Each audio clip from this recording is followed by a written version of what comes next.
Everybody wants to hear my playboy philosophy.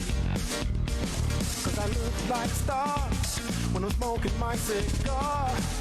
They wanna be just like me. It's true, my gold ring is beautiful, and everyone wants one. Everyone wants to have my style. In the club or on the street, everybody that I meet wants to learn to play my game. And they watch the way I move, from my head to my shoes. And all the girls know my name. I know in their hearts they wish and dream that they could be like me. What's up? But if they want to know the truth, it's true that I'm the natural playboy of town, and I am blowing every mind, 'cause I'm one of a kind, and I'm the coolest sense around. The lights are shining down on me, so everyone can see the natural playboy. All the people everywhere, everybody wants to hear my playboy philosophy. I look like a star when I'm smoking my cigar. They wanna be just like me. I know in their hearts they wish and they dream that they could be like me. But if they want to know the truth, it's true that I'm the natural playboy of town, and I am blowing every mind, 'cause I'm one of a kind, and I'm the coolest sense around. The lights are shining down on me, so everyone can see the natural playboy.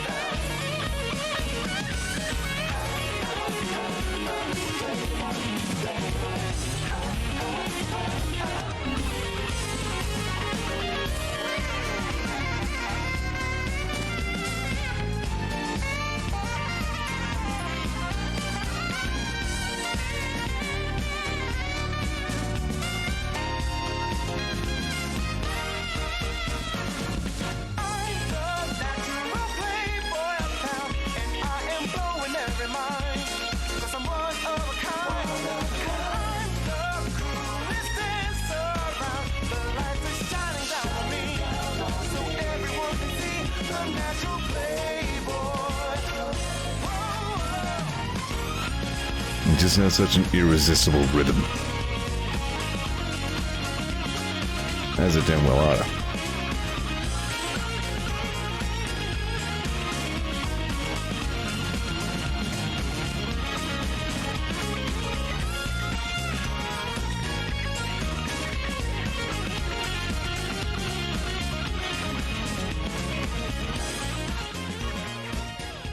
Now, I'm not a musicer or anything. I feel like it should be illegal for a fade out to happen during a guitar solo. I don't think that should be a thing. I got distracted by trying to see if there were any funny Blaster Master related GIFs I could put on the screen here.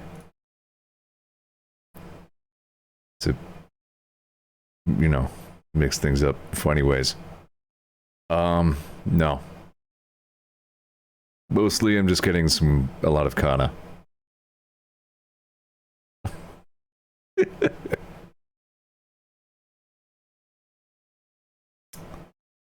Yeah. I don't think I'm gonna say anything else about that. I kind of forgot there was actually like some sort of freaking Kana mode in Blaster Master Zero 2. I think I found a couple of screenshots of that. It's as troubling as you'd expect. Wait, no, here we go, I found one. Give me a sec.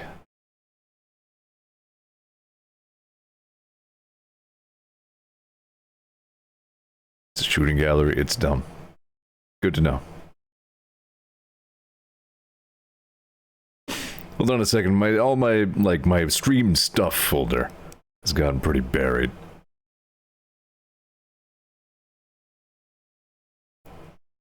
Here we go, hang on a sec. Ah, that's incorrect.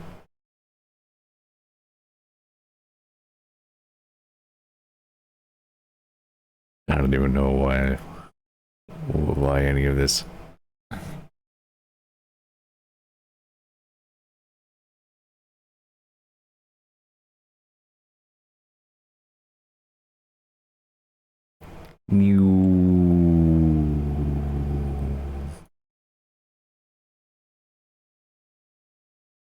Wait.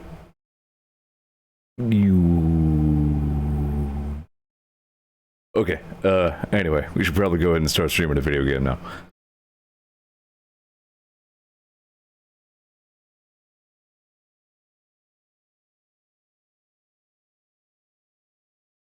I think I remember everything that happened last time on Disco. We did a whole lot of screwing around and nothing really relevant to any murder cases that may be going on.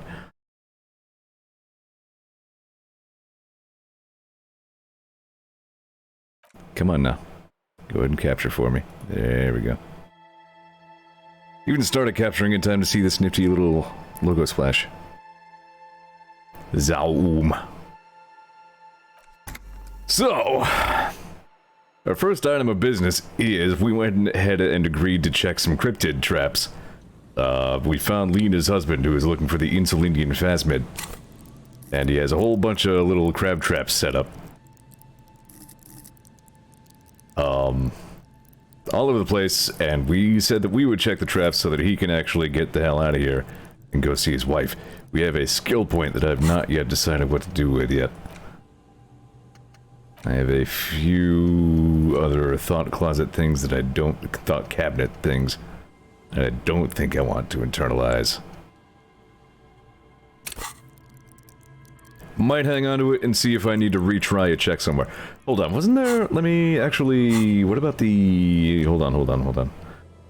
So, mirror, don't care about that. Visual calculus, don't care. I can check that again, apparently. Conceptualization, I still need... I still have a couple of chances to check conceptualization, so... it's not sink a point into that right now. I was looking for Plaisance Drama. That's what I need. Why don't I put a point into drama? Which is pretty low.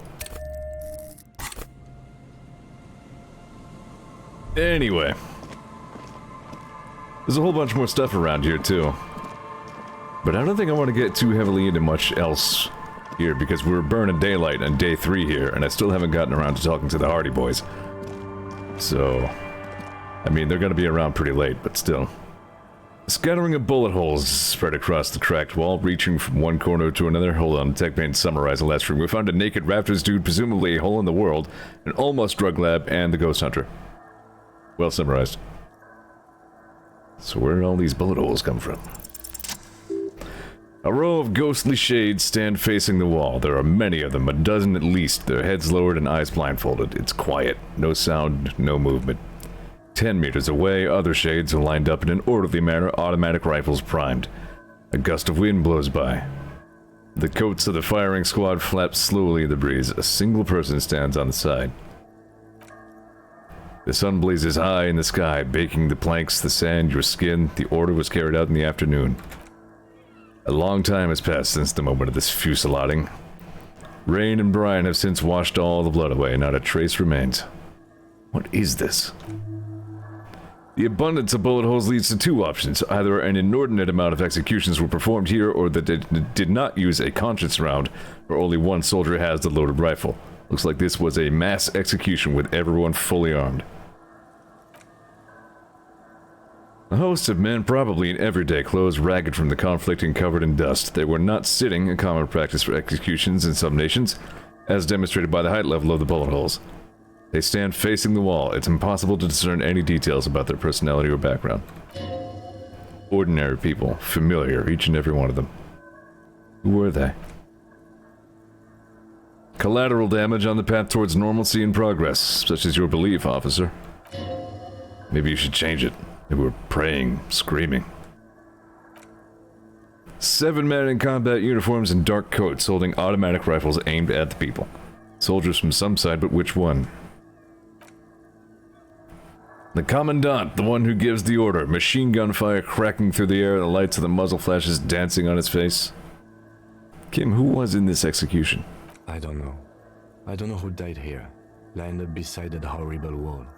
It could have been any of the parties involved in the revolution. Perhaps the ones executed here were the loyalist conservatives, killed by the communists at the start of the Civil War. Or it could have been the communists, put to death during the last stretch of the conflict by the coalition forces.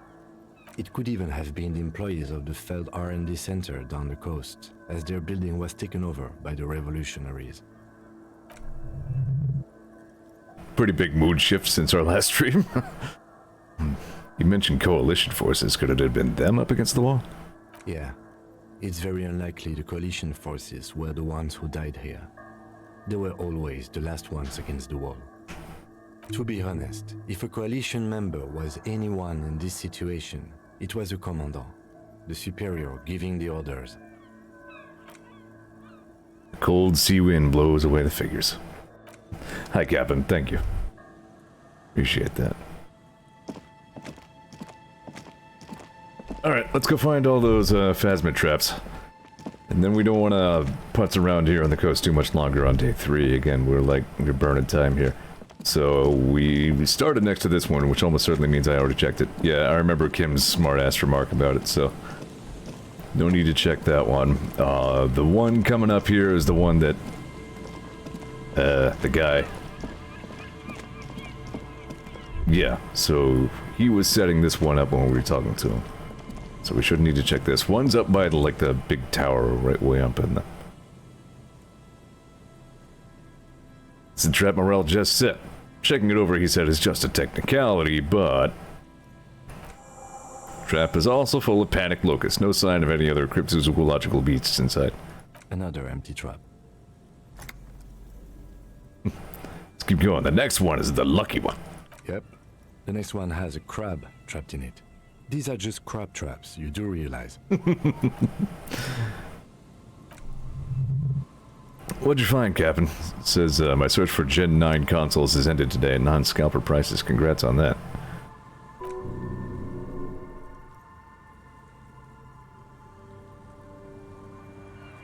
It's good that the cryptozoologist left. This isn't a very cozy place to stay night after night.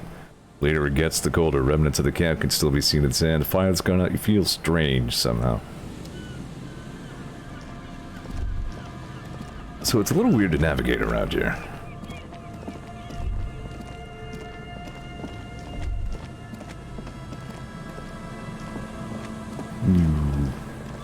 You pass by these guys, we'll definitely come around to talking to them, but I don't want to... That's something I don't want to spend time on at this particular moment.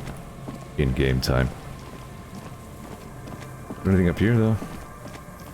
Just out of habit, must explore. Oh, okay. I wasn't fully aware that, this connecting walkway was right here. Xbox was my find for today, says Captain. Now I get to turn on developer mode and test out my game on it. Awesome. We had a weird call on that phone the other day. Let's not do that again.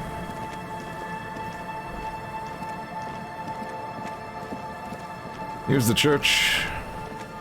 Oh yeah, I should try to talk to the kid inside the tent again too. I need to tell him about what the lady inside the church says about their idea of starting a club there. She's not exactly for it.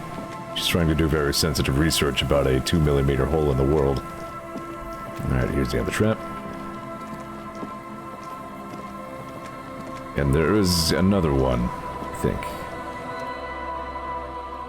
This trap's not too hard to spot once you know what you're looking for. Keeping it hidden has not been a priority for the cryptozoologist. The reeds sway in the coastal breeze. They seem to be waiting for something. The wind picks up here near the Cape's end, surrounding the narrow strip of land from 3 cardinal directions. It's cold for this time of year. Nothing but locusts in this trap as well. Definitely no cryptozoological monstrosity. Empty as all of them. One more of these and we are done. I must stress that I did not expect a cryptozoological monstrosity to be in this trap. Oh. Why don't I needle Kim a little bit? I don't do that too much. You getting tired? No, I'm fine. I didn't mean to complain, it's just... Surely. You're not getting worn out on me here, Kim. Not Lieutenant Kim Kitsuragi. Where is the last one, then? Oh, it's down but like by that river. Or that little... whatever you would call that... like runoff. Here's Daisy. Daisy's on the left. Everybody say hi to Daisy. It is now cat stream time. You don't have to say hi to Daisy. She can't read.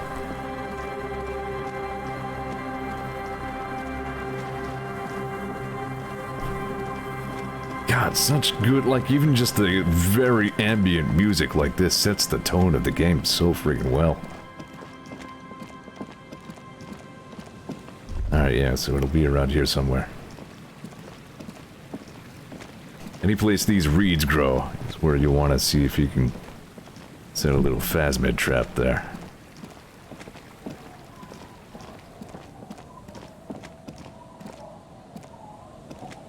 Oh, Daisy got settled down on the lap. Daisy's not much for cuddling. She usually doesn't like prolonged human contact.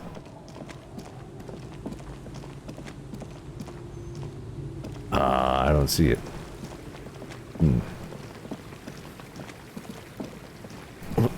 Hold on. There we go. Problem is when she settles on my lap, she likes to, like, use her claws to anchor herself to my leg. Reeds end here. Where did I miss it?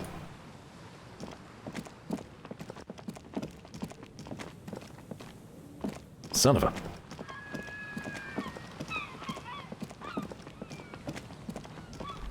you know, as long as we're in the neighborhood, let's go ahead and stop in on these guys. Chat with my new best friend, Egghead.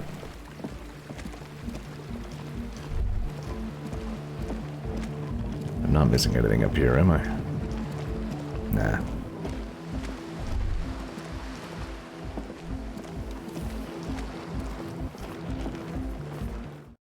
It's a little hardcore. It's not very hardcore. It could be more hardcore.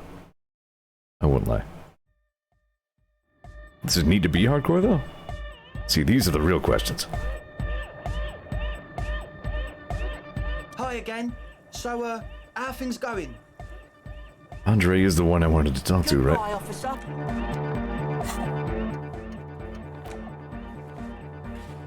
Let's sell...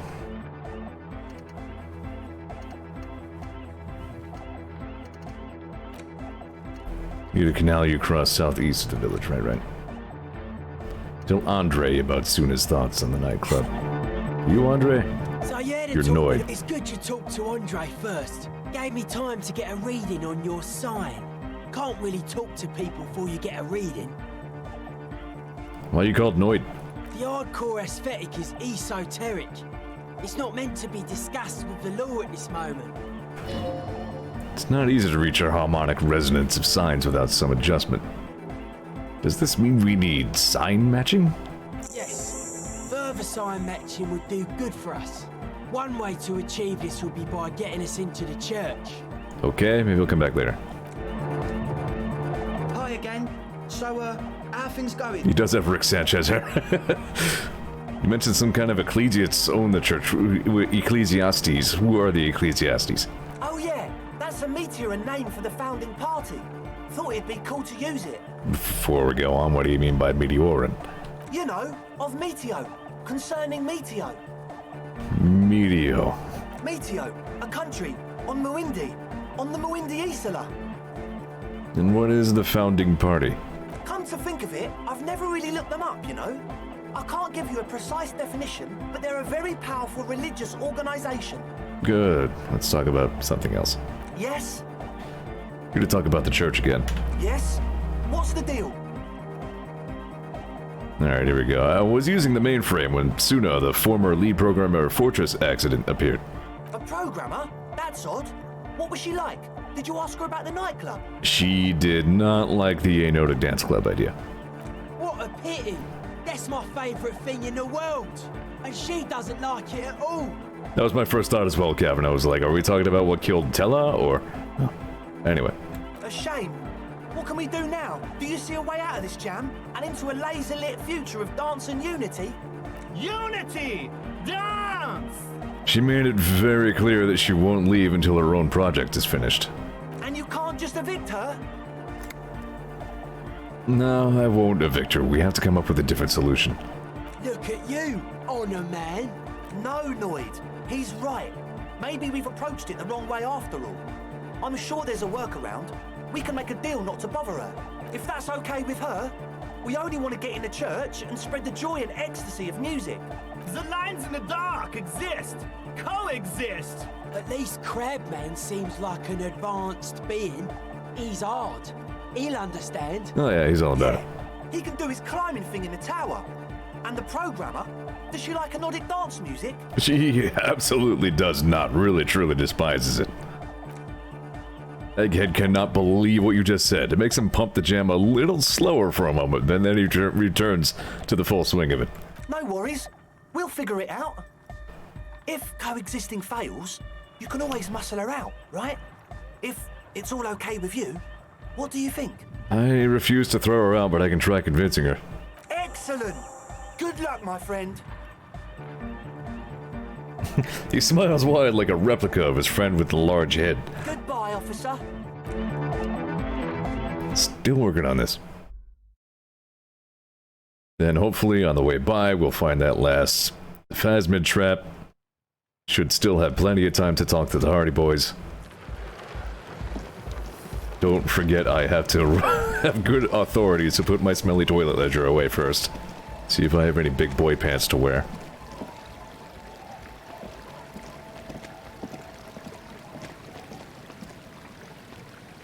Oh, what is going on with my arm? I have assorted unprompted aches. Like I said, I'm getting ready to turn 36. Couple months. Frightening.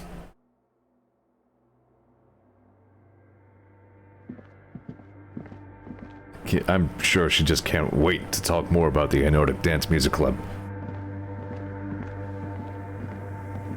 Yes, what is it? What if you didn't have to leave? I talked to Andre. He wants to make it work. I don't want to make anything work. You don't want to make anything work? Yes, anything. I don't want to make anything work. Alright, got your message. Good. Big suggestion score. Easy. When her research is done, she can move out. Listen, about your research, you mentioned earlier that it's not going very well. Maybe I can help with something? What? No, I don't really need any help with the project. Well, if I could help you finish the project, then you wouldn't have to live in a church next to the Boom Boom anymore. Just think about it. She thinks about it, a glassy look in her eyes. A gust of wind brings more snow in from the broken gallery. It touches her hair. Alright. Bring me the game's offsite copy from my old workspace, if you really want to help. It's stored on a filament memory, and I'm unable to go and fetch it myself. By your old workspace, you mean the studio of Fortress accident in the Dune commercial area? Yeah, that's the one. You can get in through the bookshop. You just have to do some explaining to the bookstore lady. That's exactly why I needed that drama point. I didn't even remember why I needed to get in there, but... You mean Plaisance? That's her name, I believe. Right. Where exactly is this offsite copy? There's this giant ice bear fridge in the building's cellar. It's there. Don't worry, you can't miss the bear. It's hideous. Alright, I'll go look for the offsite copy. Thanks. She thinks for a moment, then reaches behind the radio computer and hands you what looks like an oversized pry bar. And here's my Qualsund multitool. Nice. You might need it to hack loose some ice. It opens everything. If you get me the offsite copy, then you can keep the Qualsund. Wow, good deal. It hurts a bit for her to say this. She's not too happy about parting with the Qualsund. Alright, I'll let you work in peace for now. Yeah, so this is like a crowbar plus. This is an advanced pry bar, a pry bar plus 2, if you will. Built like Volsund in Vasa, the number of gadgets hidden within the frame of the yellow and gray multi-tool will stagger any technician. Outstanding. Alright, good. It gives us more to do when we go back eastways. Was I missing any other checks here?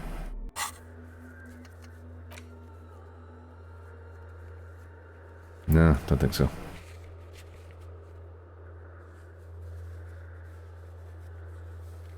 I believe that rhetoric check is to get Seleng to give you some money. Oh, this is gonna be a godly authority check? Suggestion is to, like, ask Lillian on a date, I think. Plaisance. How's my physical instrument skill if I want to go try to fight Measurehead again?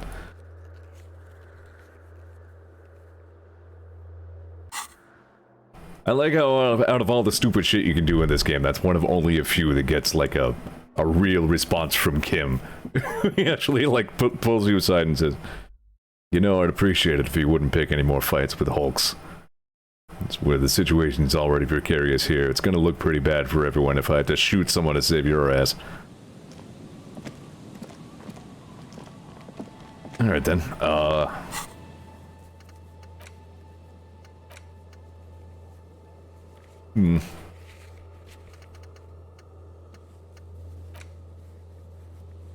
Yeah, alright, so no need to check back in with those guys for right now, just go get that offsite copy when I can. Which might be a tomorrow job.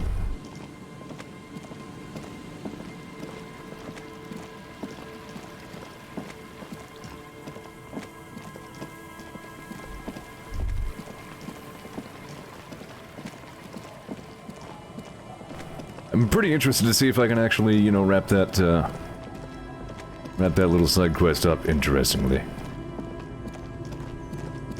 Because I don't believe I ever have before. There. Oh, it's these guys. I don't think I want to talk to these guys right now. Oh yeah, I suspect a lot of tomorrow is going to end up on Deltarune. You stop mid-step and put your hand on the garish necktie. That bottle, Bratton, just look at that bottle! I'm trying to stay sober here. This isn't even about that. This is about so much more than regular alcohol. Please talk to him. See what it's about. See what it's about. I'm drawn to it. No, not right now, necktie. Maybe I'll talk to these guys later. I've already gotten plenty sidetracked for one day.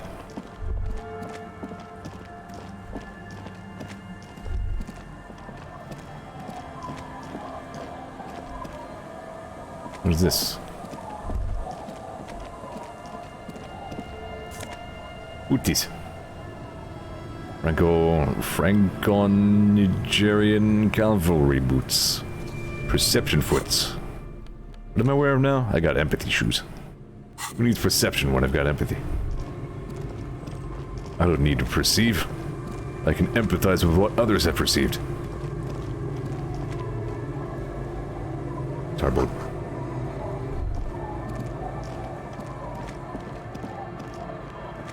I didn't see the trap on the way by. Oop, here it is. Good, good. It takes you a moment, but finally you spot the last of Morel's traps, this one partially obscured by the reeds. The reeds bend forlornly towards the water. Some tufts have been crushed. Broken stalks sickly pale against the darkness. In the east, the city center hums to you. The constant distant song, louder on this part of the coast, nearer somehow. And then there's that cold again, always the cold. The trap feels light, silent as you pick it up. Something is different here. No locusts. No phasma either, but still. It's empty! Your voice echoes on the coast, carried by a gust of cold wind. Well, the bait worked on something. This doesn't mean it was a reed monster, though. Unless you see one in there, I just see an empty trap. The netting is a little untidy, messier than the others, like someone or something picked up the trap and shook it before dropping it back down to the ground.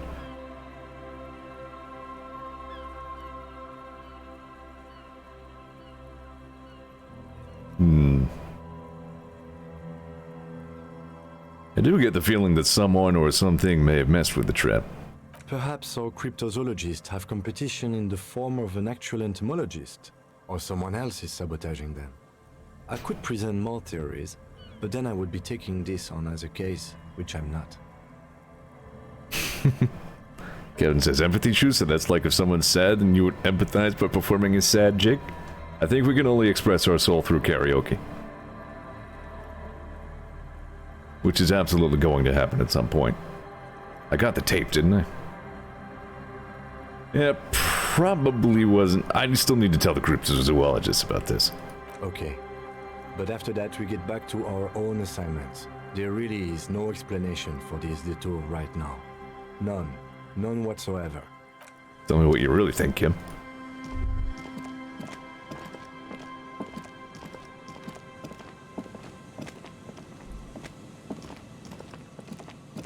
I keep coming up with like extra checks in places, even though I'm not really leveling perception skill or anything.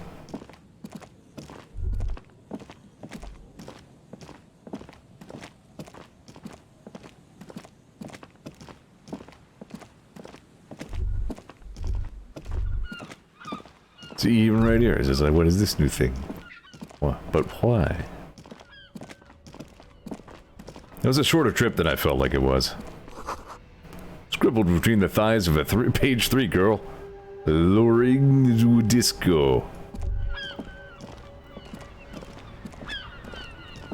Hold on. Let's check over here. There might be something good to wear. I haven't checked his wares in a little bit. This is where I got my froggy visor, right? The shine on these sunglasses lasts a lifetime, officer. Ah, I see. A pair of water blue shades. The writing on the left temple says Sub-Insulindic Rendezvous. The frame appears to be hand carved out of bone. Oh, very interesting choice, officer. Very high culture. For the first time, the street vendor's voice trails off as he watches you inspect the glasses. This is how a sea monster sees the world. You've become a sea monster, Harry. Giant, hidden, and strangely tender at heart. All is blue. Alright, but these actually make your vision worse. It's like literally being underwater. Yes, but they also make your soul quiver like jello. So deep. Wow, officer. You look so cool. Wow! The street vendor has picked up his pace again as you observe the world through deep sea tinted lenses. And they can be yours for a mere 3 real. My regular customers have passed them all up because they've got no taste. But you found them. Kim, what about these? The lieutenant tilts his head and steps back, eyes narrowed in a thorough examination. It's a case to him. You look like a musician. Like a blind musician. But you could do worse. Take them if you want. Kim has condemned the shades of self-destruction. He does not like them at all. He actually removed them from me. But he seems to, he seems to endorse the Sub-Insulindic Rendezvous. A man who knows his style. Much respect. Who needs perception anyway, says I. For the second time this stream, somehow. So what am I wearing right now? Penalty to authority. Alright, yeah, it's time to get serious. You know what? Instead of my stinky tear bag, put that away. You dare to challenge the man? The authority of a man who dual wields crowbars? Titus Hardy? We'll see who I will show him who is the boss. Alright, no current penalties to authority.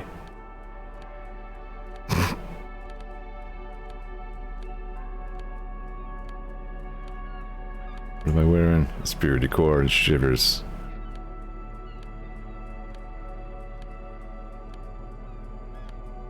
Some really tacky garments. I don't have any clothing that boosts authority. My authority skill itself should not be that bad.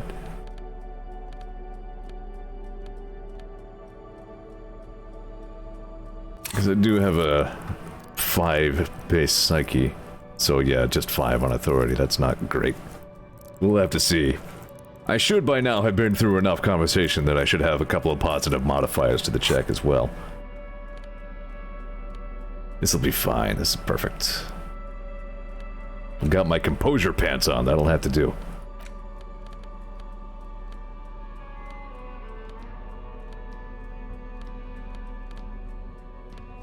And I've got my anger gloves. Didn't this guy have fallen shoes, but they're like 50 real? Yep, 50 real for the fallen ultra sneakers.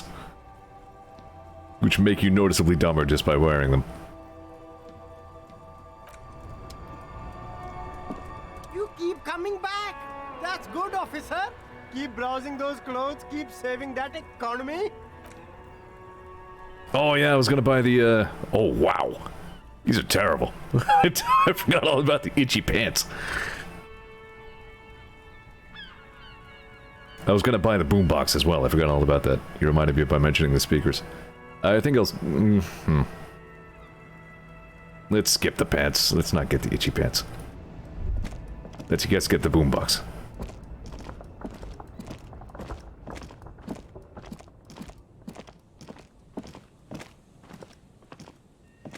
That's a hell of a multi-tool, man. Look at that thing. It's like a meter of utility.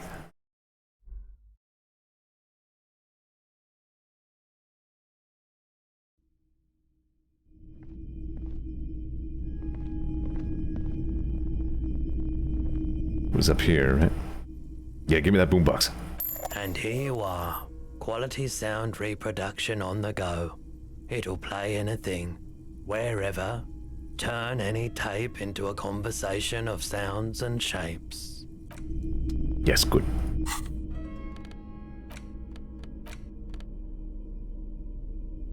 So what do I have for tapes? Yep, I do have the smallest church in Saint Saints.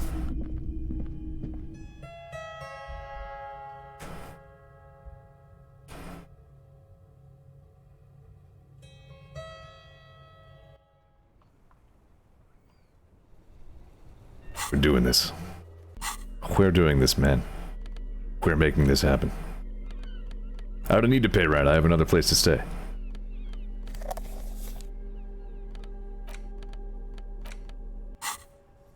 The porta reel is just what you need. The reel's attached to the apparatus with a satisfying click.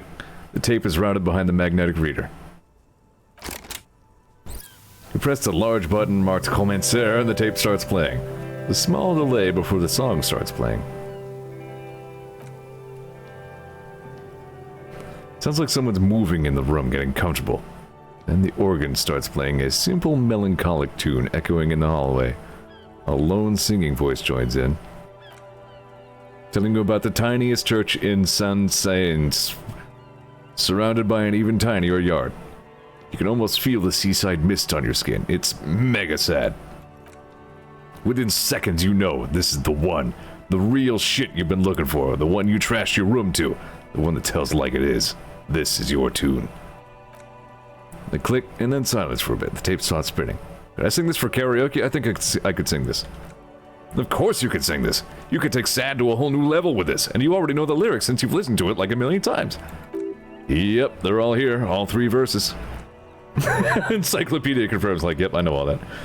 And the B-side of the tape contains the instrumental version. It's like the world itself is telling you to do it. Only one obstacle stands in your way. Gart. You have to convince Gart to let you sing karaoke in the whirling. After you've won him over, you can express yourself, let the pain out, make everyone understand. Lieutenant looks at you as you remove the tape from the boombox. He doesn't say anything.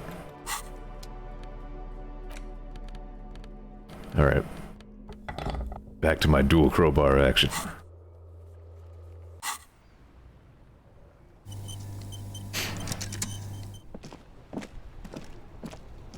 I look like I'm ready to prove my authority. I look like anybody who doesn't respect my authority's in for a bad day. Wonder if we heard anything about the stinky-ass boots yet. Probably not. It's probably not till tomorrow or something. This is Precinct 57. How may I assist you? Still no word, I'm afraid, sir. Alright, thanks. At 57, over and out.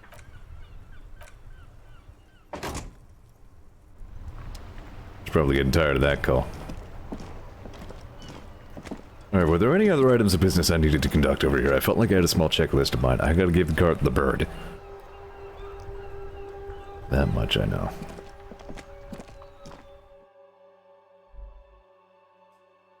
As always, I'm trying to, like, do anything I can to... to stall having to talk to the Hardy Boys.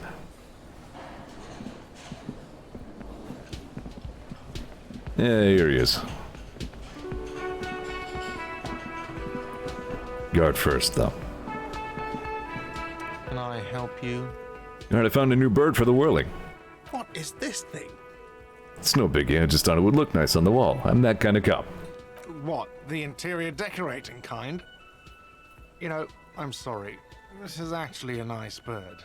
A competent piece of taxidermy. I can fix it to the plaque and have a new bird in the establishment, I guess? So, I don't know. Thank you. I'm gonna go with thank you.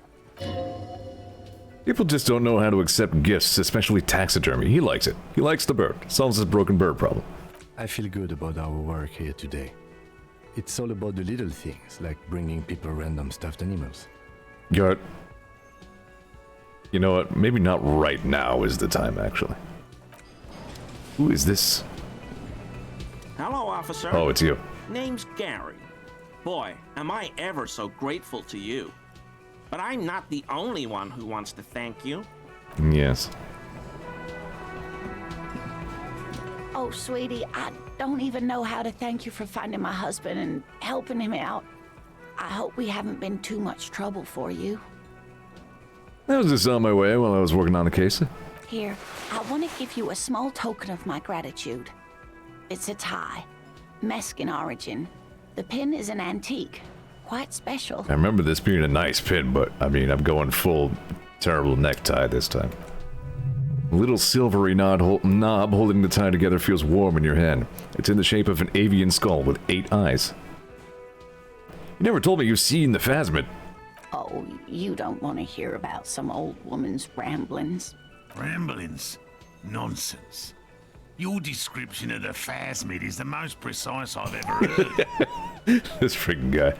But darling, I didn't even get the size of it right. You were a child, my dear. Really. It's extraordinary what you were able to describe. Now go on. Tell our friend about it. He's proven his interest in the field. Reflexively, the lieutenant readies his familiar notebook. Well, it was summer. I was building a racing track out of sand on the beach near a tall stand of reeds. Quite a tall one. Many times my height, I remember. When, all of a sudden... Hang on. Where was this and how old were you? I'm getting ahead of myself. I was 5.5 in Betancourt in the suburbs. My grandmother had a summer home there. She just started forming memories, real memories, not the billowy haze of infanthood. What happened? The strangest moment of my life. I looked up and one of the reeds moved. Not like a plant, but like a living thing. It stood up and looked at me. Its body unfolded like some antique toy. I've never seen anything like it. She had no fear, just surprise. I didn't know this can happen, so I reached my arm and touched the thing. It felt just like a stalk of reed, but it moved, swaying, towering above me. After a while, 20 seconds, a minute maybe, it left, went into the reeds. Did you follow it? I tried, but I was only a child. There was mud and high water. I couldn't see it anymore. I was just standing there, knee-deep in mud, looking around me. Where did you go? Don't go. Then what? I ran back home to my grandmother and asked her if reeds could walk, and told her they were looking at me. Of course, she just laughed at me, but I knew what I'd seen. For years, it was a story I told at parties when I wanted to impress boys. That sort of thing. Of course, most people just took it as a strange, amusing anecdote. So did I, honestly. But then I met Morel. We were on a date. Can you imagine? She tells me a story, and it's the most detailed report of the Insulindian phasmid I've ever heard. The sounds. She told me it hissed. So that's how they met. This is beyond significant for them. It did, yes.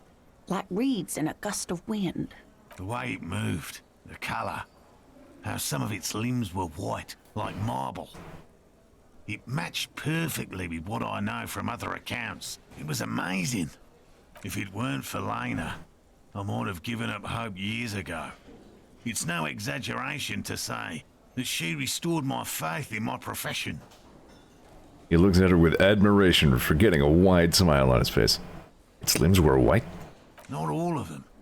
There is some white coloration reported, along with beige, where the camouflage ends. Camouflage? How big was it? It's hard to say how big things are when you're quite small yourself. To me, it seemed to be taller than I was then, but that's probably not the case. Kim, what do you think of this? I thought it was a wonderful story, man.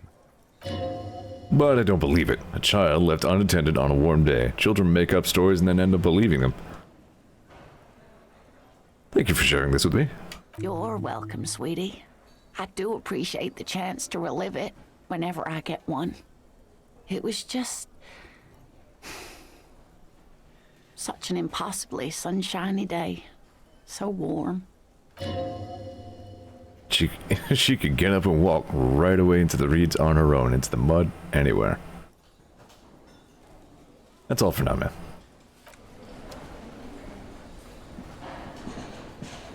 I couldn't possibly shower thanks on you as enthusiastically as my wife has, but I am grateful for your assistance, officer.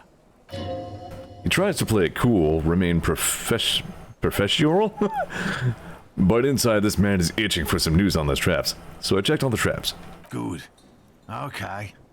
And? One of them was empty. Completely empty? Yeah, there was nothing in the trap. No locusts, no phasmid. No locusts? No phasmid either? That's not ideal, but... It just means the Insulindian phasmid is even more clever than we thought. Of course, more clever. You're dealing with a subject near and dear to their hearts. It might behoove you to tread lightly. Yes, the Phantasma picked off the locusts and escaped. This is good news, though we'll have to reconsider the design of the traps, make them more secure. Another trip to the reeds. Yes, that's exactly what it is. What a deft hunter, this phasmid. Of course. Be sarcastic. Unless you have an alternative hypothesis you'd like to venture. Mine stands, okay? Actually, no. Excuse me for getting emotional. This is a big deal for us. You've helped us twice now, and brought some great news too. My gratitude, and the gratitude of the Société Cryptozoologique de Ravachol, is yours. Heartfelt gratitude, but does it feel like closure? What really happened? Some kind of foul play might be afoot. Theft? Thank you, it's an honor. We should probably return to our main investigation here. This has been refreshing, but... Helping cryptozoologists isn't really a priority for our organization, is it? The lieutenant looks out the window impatiently. Damn it, Lieutenant, have you no intellectual curiosity?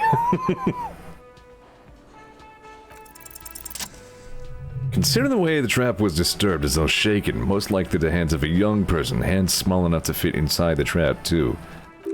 Should ask the red-headed boy, Kuno. I think a little hooligan called Kuno may have stolen the locusts. A little hooligan? But what would a child want with bags? Oh, my dear Morel. You've been an old man for too long. Kids love to torment insects almost as much as they love to torment old folks. I'll talk to the little gremlin and see if anything comes up. Delinquents. My favorite. It doesn't sound like it's really his favorite. Oh, you've been such a dear to us. Please, let us know whatever you turn up. I have a feeling we're getting so close. I'm turning up a few side quests that I don't recognize. I mean, some of them I probably just didn't find, and some might be new content for the complete edition. Well, I see you've got all the help you need. I'll see you tonight at my place. Let's play suzerainty. but no more field trips for me. This is a slippery one. He may respect the law, but mostly wants to pass under the radar. You won't get a chance to talk after we walk out of here. He hasn't been particularly forthcoming before. He may well still be hiding something. After he's left, it's too late. Why am I suspicious of Gary the crypto-fascist? Really, Gary? We're getting somewhere here. I'd love to play suzerainty, but... Lena, I'm sorry, but you're not getting anywhere. It was some kids. I know the little mutants around here. Leave anything out in the open and they'll steal it, even if it's bugs. Morel, it's been fun, really, but I need a bath and I have deliveries to handle. When this tea is done, I gotta run. No need to apologize, Gary. You've been more than helpful. We'll have to take a rain check on that game of suzerainty today, though. We're gonna follow this through.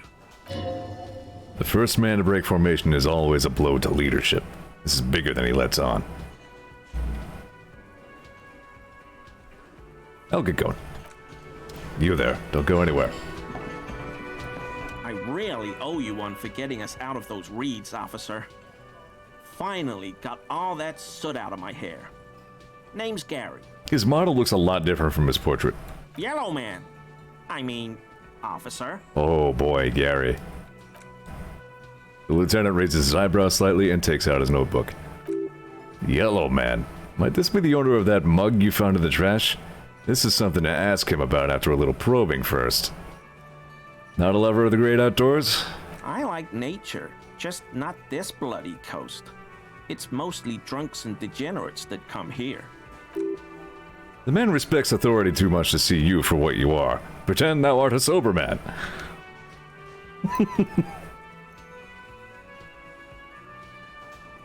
I'm neither of those things, I can assure you. I am a by-the-books clean as a whistle teetotaling officer.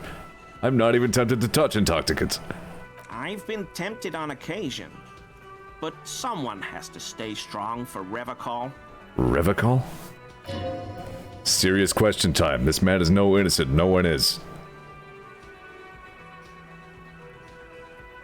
Is this your mug? My mug? Why would you think that? It seemed as if you were I like this. It seemed as if you were calling to it longingly when you cried out, "Yellow Man!" Oh, no, that's not... Why would I be calling to a broken mug? Still seems suspicious. Did I mention the mug was found at the scene of a lynching? Okay, I admit it. I threw the mug away in the trash container behind the hostel. I know I shouldn't have, and I am very sorry, officer. You're not going to find me, are you? I don't think throwing a mug out in the garbage is a finable offense. Whew. Thank you. You won't regret this. I won't use another man's property to dump my garbage ever again. I don't know what got into me, really. Work has been stressful lately. Damn Koiko's price dumping us out of competition. What did you do, Gary? Nothing. Just answering some questions. Helping out the law. Gary, did you put the clothes of a murderer victim, the man who was hanged behind the whirling rags, into that trash container? Officer, please. Let me explain. It's not like that. Oh, please do. I was only cleaning up. I live right across the yard from where he was hanged, and I saw him stripped naked. All the clothes lying around in the yard, smelling. People are animals, you know? Okay, then what happened? Then I came out to clean up the rags because no one else would. I put them into the whirling's trash, along with a broken mug, admittedly. Okay. I was coming to throw the mug away, and, well, I threw the mug there and the clothes too. Right. It was just civic duty. Exactly. That's exactly what it was. Civic duty. As he shifts uncomfortably, a series of clicks like the clinking of glass beads against one another as they roll across the hardwood floor. You've heard this sound before, but where? Oh. You wouldn't know anything about the victim's missing armor, would you? Armor? No. I mean, yes. Of course. I know he was wearing armor, but I don't know anything about it. I never actually talked to Gary the crypto-fascist before. This is very interesting. An infant could see he's not telling the truth, but he's too scared to admit more wrongdoing. What's that strange sound? What sound? Clinking I heard when you moved. Really? He fans his arms out slowly, and this time his motions are soundless. There's lots of weird sounds in a bar like this, though. Pinball, glasses clinking. Could be someone playing pinball. Maybe it was pinball. The pinball machine isn't plugged in. I checked it earlier. Like I just passed by a pinball machine and didn't check it out. How did you get into the trash container? I know a guy who works with the trash collection services. CS Municipal. He gave me a master key for the trash containers of Martinez. Why would you need to get into everyone's trash? So I can use the Whirling's trash compactor to store my own stuff. Garbage disposal is expensive as hell. The damn Hemians run it like a mob. Yeah, I should have found him. I'm sorry, okay? I thought I could cut costs. I shouldn't have. I shouldn't have disgraced myself. Disgraced? No need for the histrionic, sir. It was, after all, just a trash container. He studies his reaction. Gary doesn't answer. Let's move on for now. I hope I could help your investigation. In my small way. There's gotta be more to him. Don't be so relieved yet, Gary. This bad cop may have been in your apartment admiring your mug collection. Maybe a little intimidation?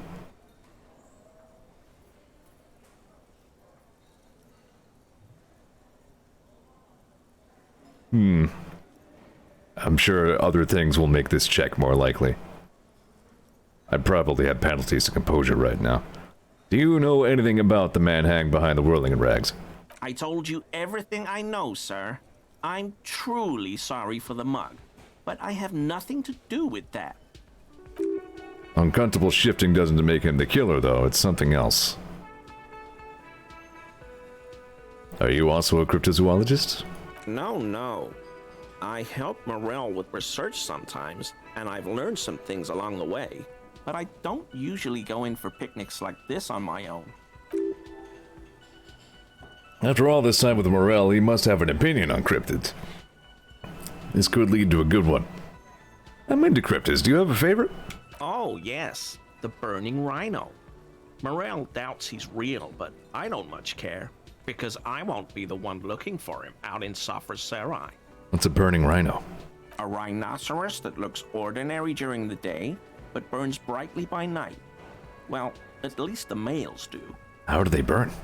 They have special ducts just above their shoulder blades that secrete a combustible fluid. When the rhino is just beginning to light itself, it looks as though it has wings of fire. That's incredible. But how is this combustible fluid lit? How does the lighting of this fluid actually work? The rhino starts running very fast to build heat, then stops, raises its head, and sparks fly from its neck, setting its back ablaze. This seems unlikely. Yeah, well, Revacol used to be a flaming rhino once, a long time ago. That seems unlikely too, doesn't it? Why only the males? The flames are not just for decoration. They are an integral part of the beast's mating behavior. How so?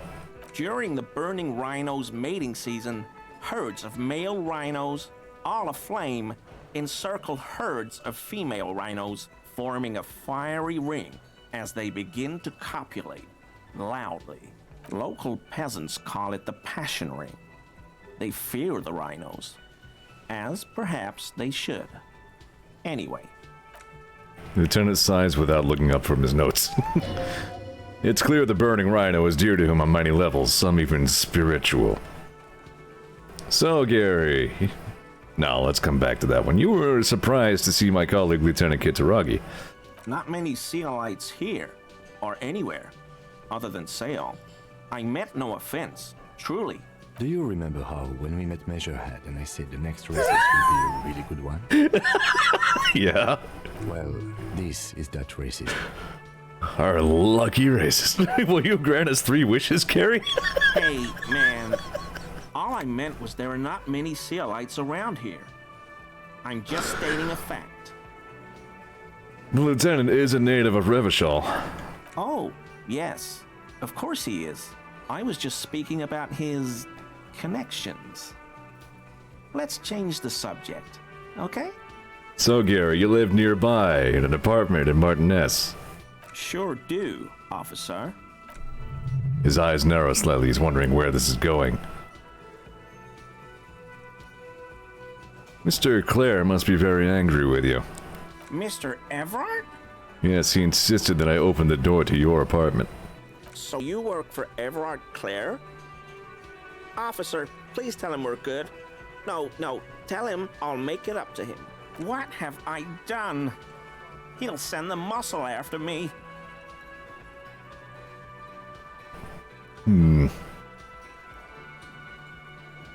Try not to shit yourself, Gary. It's just an open door. What could it be about? I probably talked too loud. In the whirling. About some theories I had. Whatever it is, I'm done with it. I won't do it again. If there's anything I can do to assist you, or the Union, just ask, okay? I'll try to help if I can. This scared him proper. He is positively melting from fear. He has to prop himself up with a lot of anger to keep it together. The weather vane has turned. He cannot be unturned. He clearly liked this squirming. He may even have changed his mind about the whole door opening operation.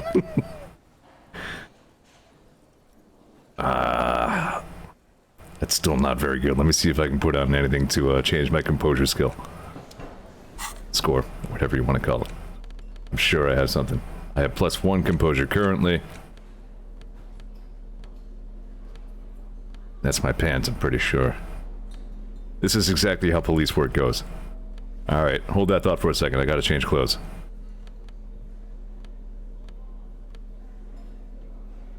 Here we go.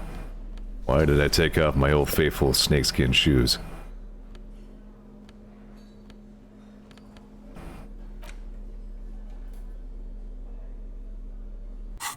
I might save scum this.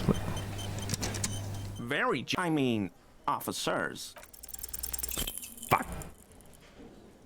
You see, he's looking comfortable enough. Maybe it was just beads? Sounded like beads, but what kind of beads might a man like Gary be hiding beneath his clothes?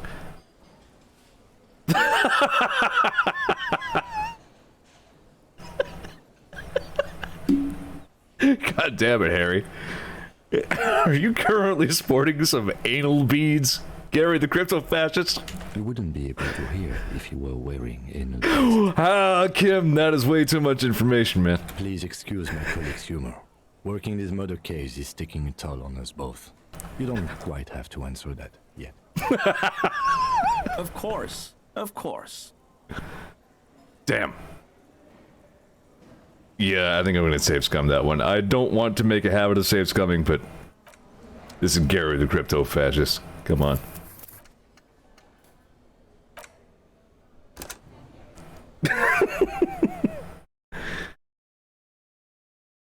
I think I missed anything else that was hidden in the text. Am I still wearing my... Yeah, alright.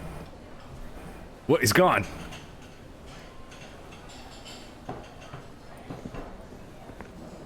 Well, shit. He escaped while I was quick loading. Son of a bitch. Oh, that sucks.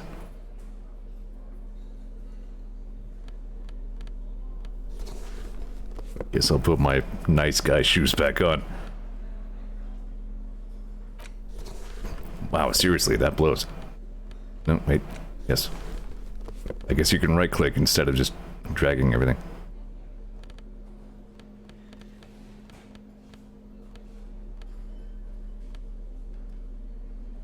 Shit!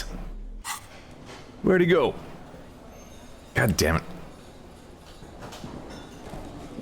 Well, I guess that leaves only the Hardy Boys to deal with. God, that really sucks. Damn it! well. Looks like the circus left town, but the clowns are still here. Titus still does not look particularly happy to see you.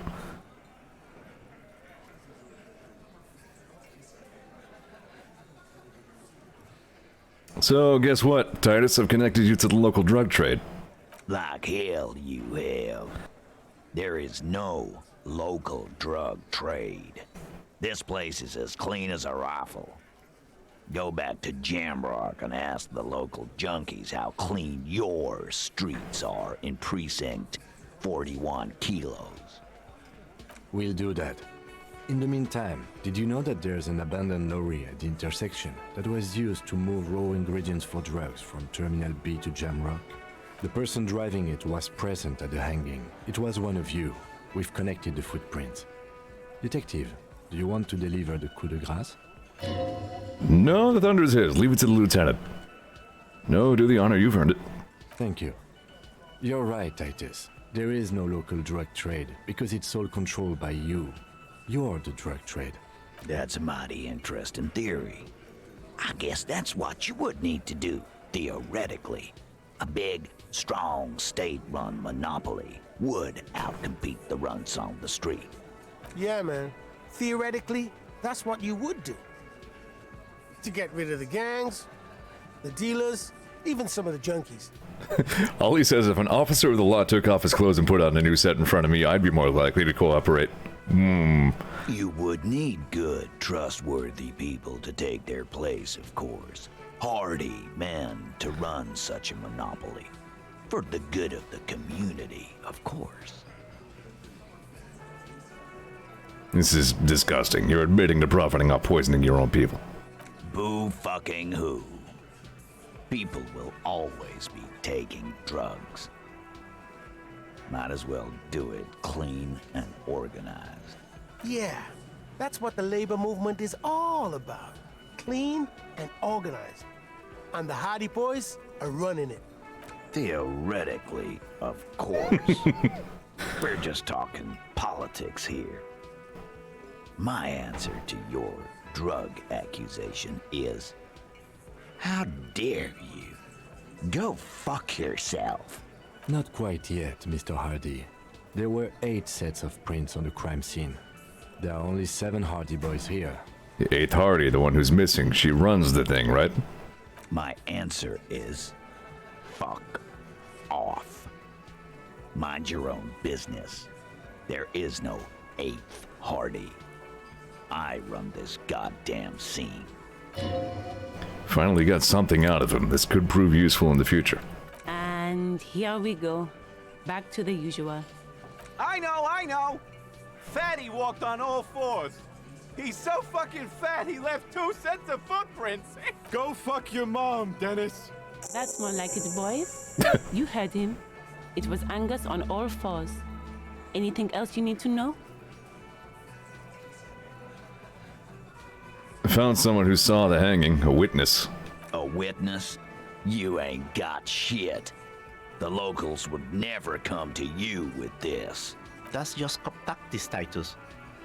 Next, he's gonna tell you one of us already roll on the others, and he's in witness protection. My witness isn't a local. Well, let's hear it then. Who is your mystery fella? This goes without saying, but nonetheless, don't give out his name. Let's just say he's a high-ranking government official and leave it at that. Yeah, right.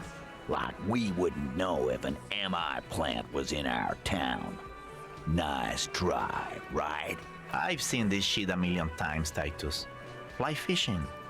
They are desperate. The last copper. What wacky claims did he make? Witness said the end is here, the great undoing. We will all be vapor. Witness said the hanging went down very quietly. No shouting, no commotion. It's you assholes that feel the need to go around like a fucking brass band. The Hardy Boys are dead silent. Yeah. It's like they put cowbells on you before they send you to the streets. What's with the cowbells, policeman? Damn, they wormed their way out of it. Somehow, try something else if you can. The witness said it all looked like a surreal play. Those flaccid MI cocks with their culture language. Everything's a surreal play or sublime whatever. Doesn't mean anything.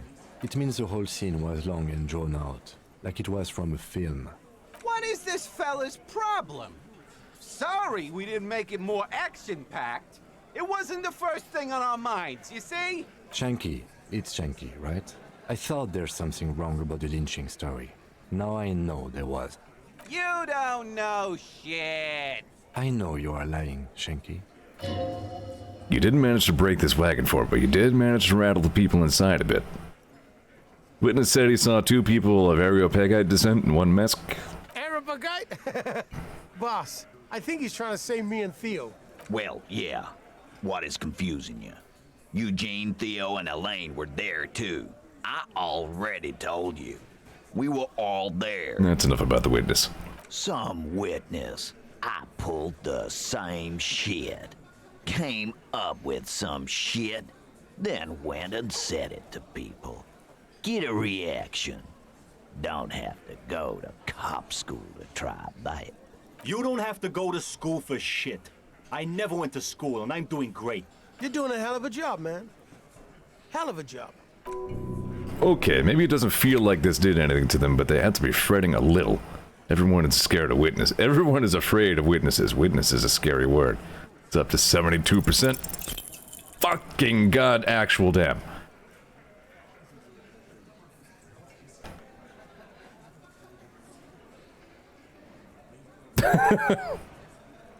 That's it? That's all I got? Did you already try the gun thing? I hear the gun thing is excellent and has some results. You're probably right. The others are only there for filler to make the gun thing pop. I'm the only thing keeping this town from going to hell, and you're not helping. And what exactly is it you've been doing that's so goddamn special? Shitting yourself in front of us. Going around, harassing kids on the street. Kids who've done nothing wrong. All the while talking racist shit. Don't think we aren't watching, Fascia. People here trust us. We're getting complaints. I haven't said anything racist. Of course you have. You've been calling people kipped left and right, inciting race violence in my town. Kylie said they've been trying to set up a race rally, whatever the fuck that means. Trying to get the kips out of Revachol before the economy goes to shit. That's a lie. There's no race rally. Sure there is. Kylie said they're bulk purchasing confetti, ribbons too, and loudspeakers, and fireworks. Kylie works at the carnival shop, you see? Get the fuck out of here, you racist carny. There'll be no race rally in my town. What happened? We got absolutely wiped. Let's go before it gets worse. Dice happened, Lieutenant. Fucking dice.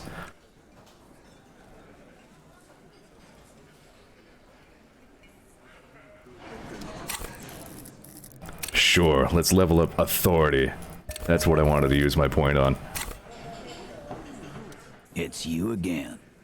What is it?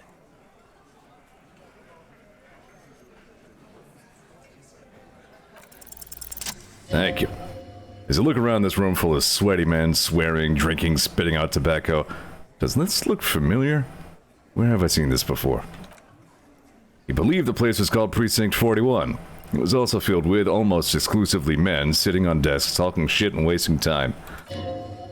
You seen Apricot, old Pidgew's daughter? Asks Lieutenant McCoy. Replies Torsen.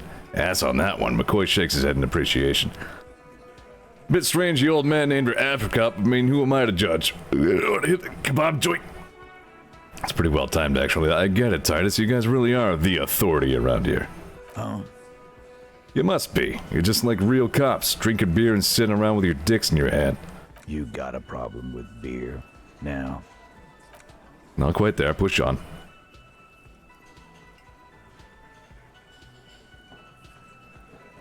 No, I'm also a big fan of beer and jerking off all day instead of helping people. You saying we don't help people? I've been doing this job for 10 years. Martinez was a dump before we put this outfit together. They don't know, man. They weren't here. We had 3 shootings a week, kids dead, fucking graffito everywhere. You cops haven't shown up since the 30s. Congratulations on the graffiti removal. All I see is you sitting around talking about Monica's titties while there's a rape victim. Kim said titties. So what? What do you want from me? We took care of that fuck. Don't let him drink that. One more push, quick. Just don't antagonize him. You have this already. It's not about who did it. It's about the victim. She needs help. Titus? She stops mid-sentence. That's it. You got him. He's gonna give it up, but on his terms. You wanna help her, cop? Fine. I'm gonna let you help her. But you treat her with respect. If you don't, if you question her, harass her, a freight train of pain, buddy. What is her name? Glacia. I'm on due. She's staying here at the Whirling in Rags. A real pretty one. Silvery jumpsuit. Blonde. That's I'm on due with an O-U. Shit, the girl upstairs? That can't be her. She knows you drank so hard you forgot you were a cop. Oh, it's her. It's definitely her. Miss Oranje Disco Dancer. Oh, shit. Let's go ahead and do some morale drugs even before we click this. Glacier? Yeah. Blonde. Tall. 2 rooms over from yours. Cool. You inexplicably add cool after the victim's name with your eyes bulging like some wild beast. Your fingers are fidgeting and sweat starts forming on your brow as Titus looks at you oddly. I don't understand what's so cool. I'm dying. Nothing. We just have a few more questions. Then we'll be on our way. Whatever you do, do not tell him you know her. That would sound off. So, alright, hang on. So, right, what was that? We did it before we killed him. He's not gonna do it again. So what does it matter? It would help if we establish a timeline. All right. 2 weeks, maybe? I don't know. I need another beer. Here you go, boss. So, what is your relationship with her? I know her. He looks around and an uncommon silence fills the room. How well do you know her? A small twitch in the corner of Kim's mouth. He has a hunch about what knowing means. Well enough, Copper. We partied. She's been here for a few months. I see. Okay, that's cool. That's cool. Another question? If you must. So, what was her relationship with the mercenary? Relationship? There was no fucking relationship. He raped her. That's their relationship. Something is off here. His anger is possessive. Was like that karaoke incident all over again. Or like some of the other girls he was harassing. Okay, enough. All of this is irrelevant to your stated investigation. Thank you, Titus. We'll talk to her. Remember what I said. Freight train of pain. I want to talk about the hanging again. Again. Just get the dead guy's autograph, since you're his biggest fan. Good one, Titus. Never mind. About fucking time. I talked to Joyce. The merc you hanged, his friends are coming for you. Yeah. By friends, you mean his squad mates from Cronell. Wouldn't want to beat up his grandma. They're snickering in the room. Some of the men put their beers down. Nervous snickering. There's a rush of adrenaline present. Yes, they're forming some kind of tribunal, and they are coming for you. This is what happens if you take the law into your own hands. Other people start doing it too. Let them come. The Hardy Boys are right fucking here. You heard the man. Right here. We're armed. We got the whole district behind us, and Glenn. Glenn is fucking crazy. Yeah. A well-oiled murder machine. I think I fear, Theo a lot more than Glenn. Sure. The mercenaries are armed with automatic weapons. We got weapons of our own. We got Ister 50s, Zeelagers. Glenn's got a knock cannon at home. Will they pierce ceramic armor? I guess we're gonna see, aren't we? See what? That they don't? Yeah. Like you've been up against ceramic armor. Takes a sip of beer to bide his time and then tries to get the last word in.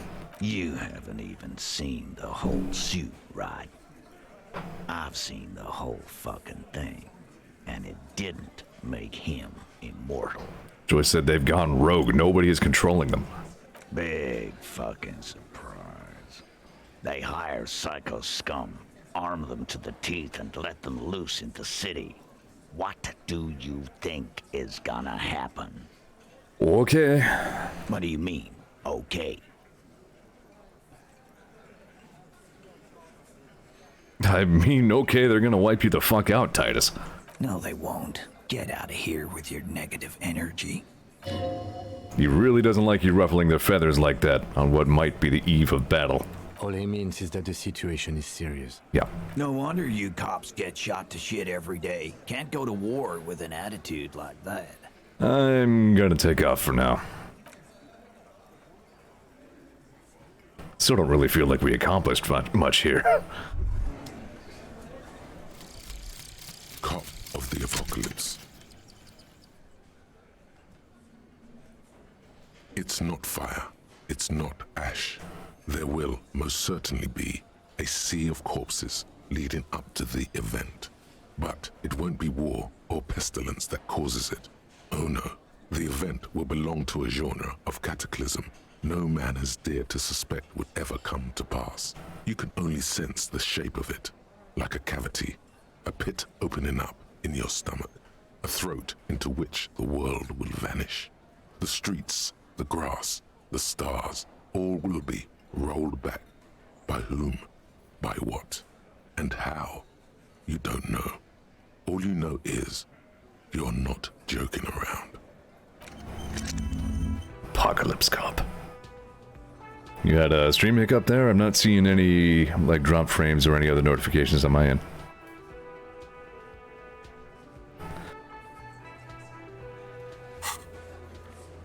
Alright.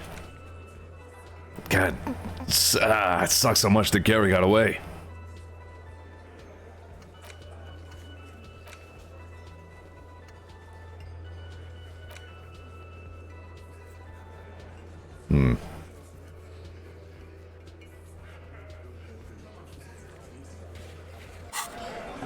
Can I check this again? Whoop, hold on. Officer, what was that? What was what? You looked strange when he mentioned the assault victim's name. Do you know that woman? Yes. Is there something I should know before we talk to her? She knows I don't remember being a cop. Okay, that's manageable. That's it. This is unprofessional. Not sharing information with me is unprofessional. I didn't think it was relevant until now.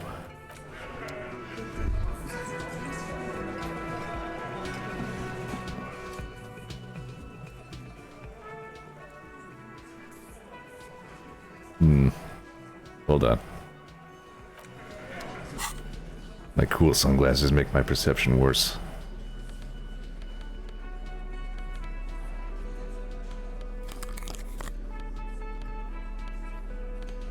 My shoes give me conception, don't they? No, that's composure. He did just crypto his way right the fuck out, didn't he? Sneaky ass crypto fascist.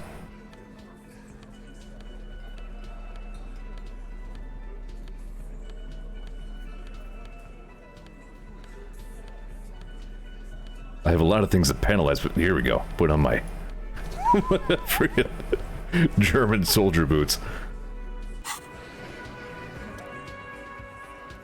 There we go.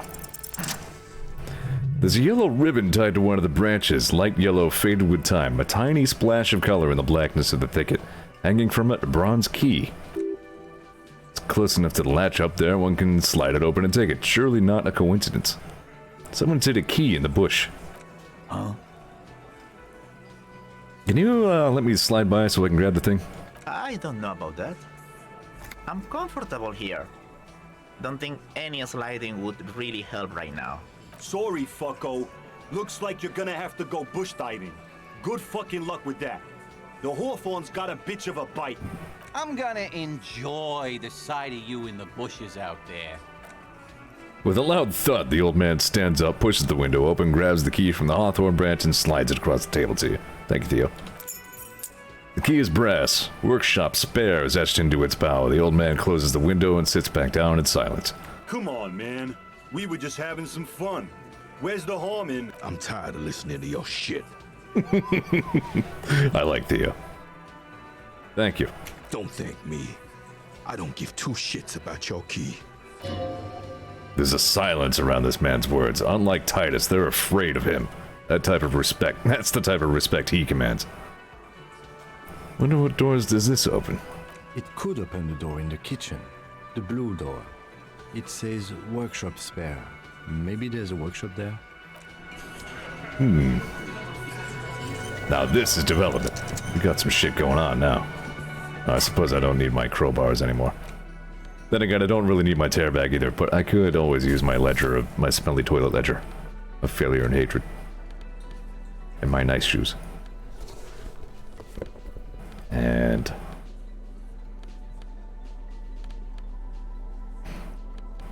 my blue coat. My composure pants.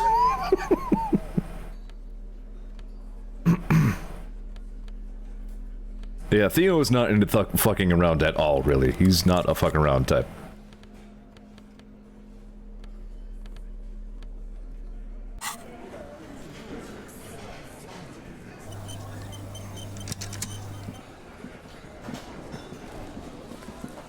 So many regrets about Gary the Crypto-Fascist.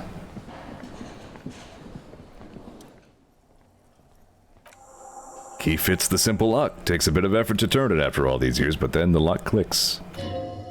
Dust rises before you like mist. A tomb? Haunted by regal spirits from distant ages? No, smells like engine grease and cut wood, a workshop.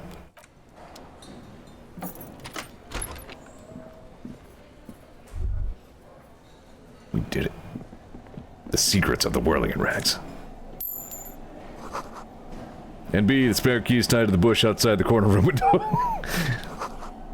Spinball is white Diora. The back glass shows a female figure in mourning.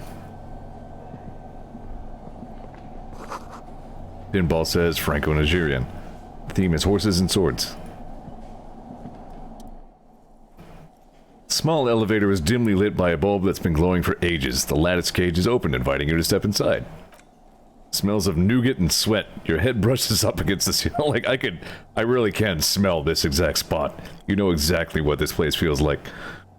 Your head brushes up against the ceiling. There's a control panel to your right and just enough room for 2 people to fit in. The maintenance card under the control panel reads last maintenance 10 July 88. Says the last maintenance was in 88. That it does. I say, let's brave it. This elevator was maintained a long time ago. At the end of the last century.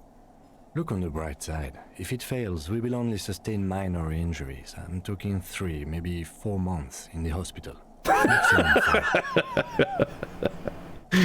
Okay.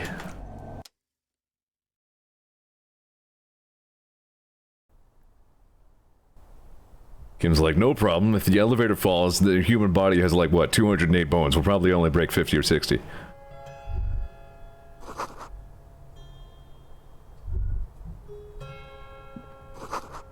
Boxes of tools and replacement parts line the shelves. Schematic for a pinball machine. Futurism themed.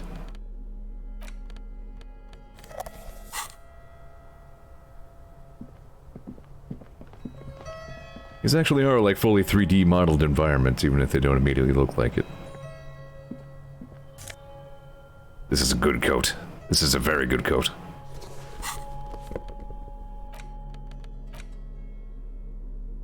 This dusty old coat used to belong to someone called M. Niflox. The name is stitched into the silk lining. It smells of moths and ancient engine grease, but it fits you perfectly.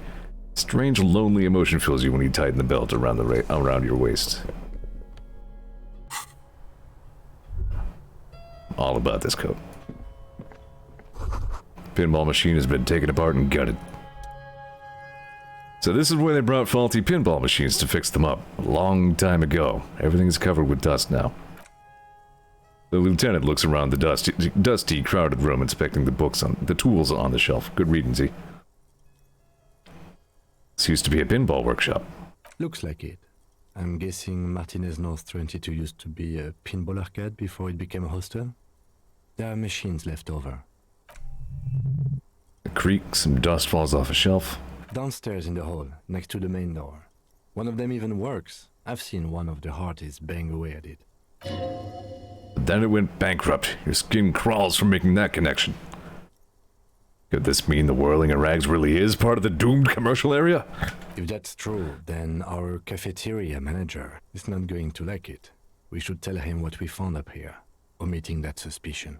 He does not appear to be the kind of man who likes his establishment to be part of a neighborhood ghost story about bankruptcy. Stupid superstition, but still, it would be interesting to see what the cafeteria manager thinks of this. It's not a ghost story, it's a curse, and Guard ought to be made knowledgeable so he can perform counterspells. Yeah, Plaisance believes that there is a curse on this doomed commercial area. Curse of bankruptcy.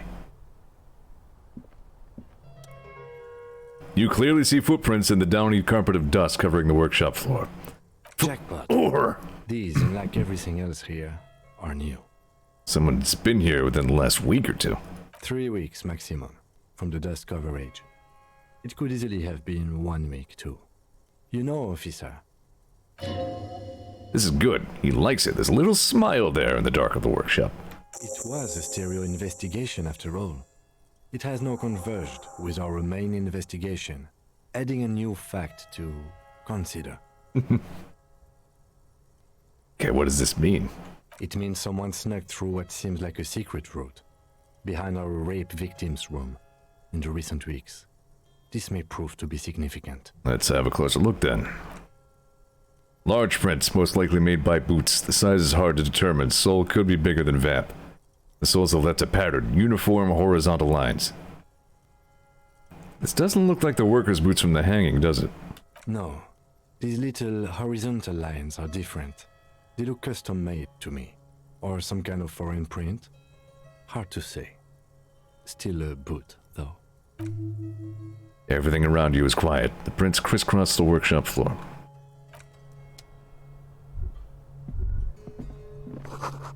Tiny hole in the wall. You can see a bedroom on the other side. The store is small but heavy looking. It's barred from the inside. Not anymore, it ain't.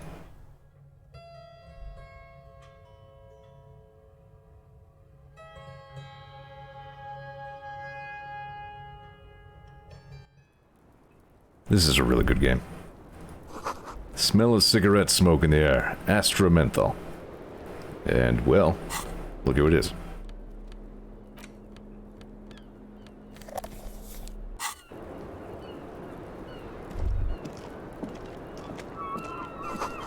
Cold coffee in an ashtray that looks like a hedgehog.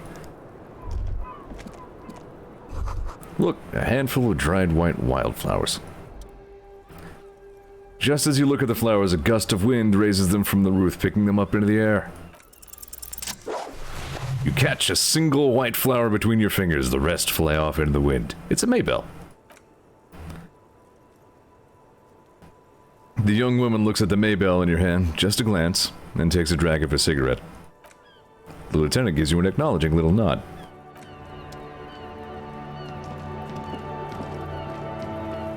Welcome to the roof. The young woman has a cigarette in one hand and a cup of coffee in the other. Her hair is still slick from the shower. I'm sorry for the mess down there. The cleaning lady hasn't come by in days. I'm beginning to wonder if she ever will. Nice view you got here. It's much nicer now. Ah, yes. Her eyes wander north towards the yard where the dead body used to hang, clearly visible from the roof, but no longer. Thank you for that, officers. Truly. There is something in her light brown eyes, a sadness, when she thinks about the death of that man. Mentioned a cleaning lady, I think I need one. Oh yes, legends of room number 1 have made their way around the building. They say a portal to hell has opened in there. It has. There are vortices of dark energy present, but not to hell. To another place. A third place. Much different from our world. A third place? Interesting. That's probably why the cleaning lady quit. I'm Kim Kisuragi. I'm a detective from Precinct 57. I see you've already met my colleague. This does not come as good news to him. Have I ever? Have you grown accustomed to your role as a police officer? Once a cop, always a cop. Like riding a cop-a-cycle. Miss, we are investigating the murder of the man down there. The people who put him there have asked us to talk to you. Huh. I see. Takes a pensive drag of her menthol cigarette. Be careful. Ask something else first. When you go there, use words like, I hear you've been through something difficult. What is your name, miss, for the record? Clausier Amandou. How old are you? I'm 28. Where are you from? Vredefort, Republic of Oranje. What do you do, miss? What's your specialization? Something stupid. And what's that? Oranese lit. Oranese lit. Oranese literature. It's what I studied at the university. What is Oranese literature about? Fear of failure, fear of death, how it sucks to be Oranese. All national literatures are. Only the name of the nation changes. What about Revacholian literature? People sometimes reveal things about themselves when they discuss such matters. Revacholian literature too? No. Revacholian lit is about how magnificent and serious Revachol is. It's about how you have to save the world. World is unimportant. I want to hear about you. Strange. Usually the Revacholian hero does not save women. It's a frivolous pursuit.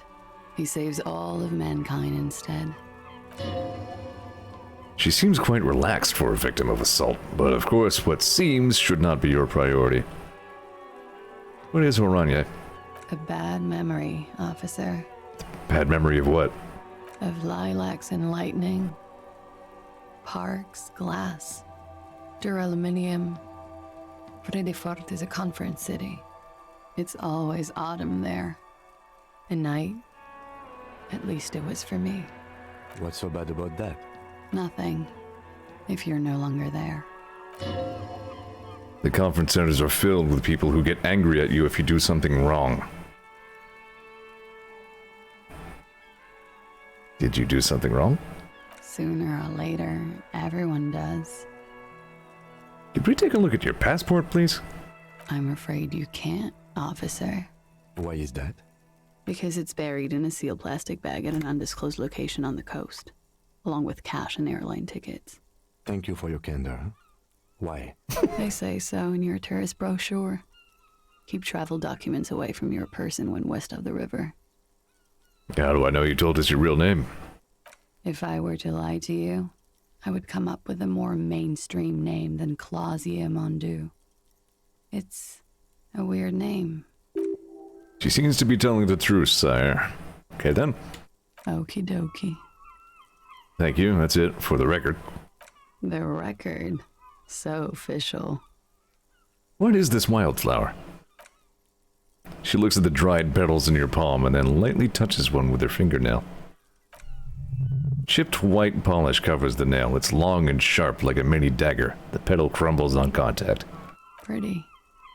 Looks like a dried maybell. Is that the one you caught? Sambo style? What's Sambo? A martial art, sir. Is that it? Samaran boxing or Sambo, graceful martial arts stuff. Sambo style implies stealth and cool. Yes, why was it there? Why was there a flower on the roof? I don't know, officer. Because of the wind? Or an admirer? Any admirers, miss? Admirers? I'm too old to be a debutante. And this place is no fashionable society. They tell us you've been through something difficult. Something difficult? I've been through at least half a dozen difficult things. Which one do you mean? Were you sexually assaulted, miss? By sexually assaulted, you mean raped? Yes. It's a bit early in the morning for raped, isn't it? It's, what, 11 o'clock at night? No, read numbers, it's 9:30. Yes, 9:30, that's exactly what time it is. Good stream brain, Zeor. She sounds positively buoyant, vivacious, totally unbothered. Actually, it's evening, miss. Is it? She actually did not know. It is evening. Time flies, man. So, were you? Yeah. I'm gonna go with not raped. I don't want to say that shit about him. By him, she must mean the victim. Tell them it's not my style. They'll have to, you know, if they want to jazz up the charges, they'll have to get someone more, rapeable. Are you saying that you were asked to tell us you were assaulted? Not explicitly, but I understood what they meant. It wouldn't hurt to spice things up a bit. Some assault and battery. Sexual assault, maybe. It was clear the latter would be spicier. What did happen between you and the victim? We partied. What kind of partying? Like the kind I do? With all due respect, sir, I think we partied a little harder than that. Harder than this. I didn't know it was physically possible. Oh, it is. You're still alive. What did you do when you partied? We drank, sir. A lot. For weeks, basically. We had that effect on each other. We made each other drink harder. That's why I liked him. What else? Stimulants. Speed also has that effect, making you drink harder. And then drinking harder makes you do more speed. It's quite the combination. We also had sex. Were feelings involved? A little. The drugs were good enough, and we did enough of them. How did you two meet? Downstairs, at the bar. He was on some sort of assignment, a military man, as you probably know. Had a cool, scary scar. That's our guy. She appears aloof, but that scar part, the scary is stressed and drawn out. What's that about? Apprehension? With longing, she misses him. When was this? A month ago? Something like that. Must have been hard for you, seeing him there. Oh, yes. I've had a great view. From the roof, out of the bathroom window, in my dreams. A bitter cringe. It hurts. We looked at the lieutenant. You called us, the RCM. Yes. Jackpot. The call reporting the hanging, that was you? I made it. And I would appreciate it if you didn't tell everyone. In Martinez, they call it snitching. I actually did not know that. Reporting crimes is confidential in Ravachol, miss. The caller's voice was disguised. I didn't exactly disguise it. I just muffled the mic and nicked the landline a little. Nicked it how? With nail clippers. And I diverted some radio fuzz into it. Into the cold wire. A lit major, you say? You are right to suspect there may be foul play involved with the broken phone line. And in the process, you broke the landline downstairs. Did I? Fuck. I didn't mean to. I had no idea what I was doing. Why go to all that trouble? I don't know, sir. It was stupid. I was drunk, too. I was probably afraid the union was listening in.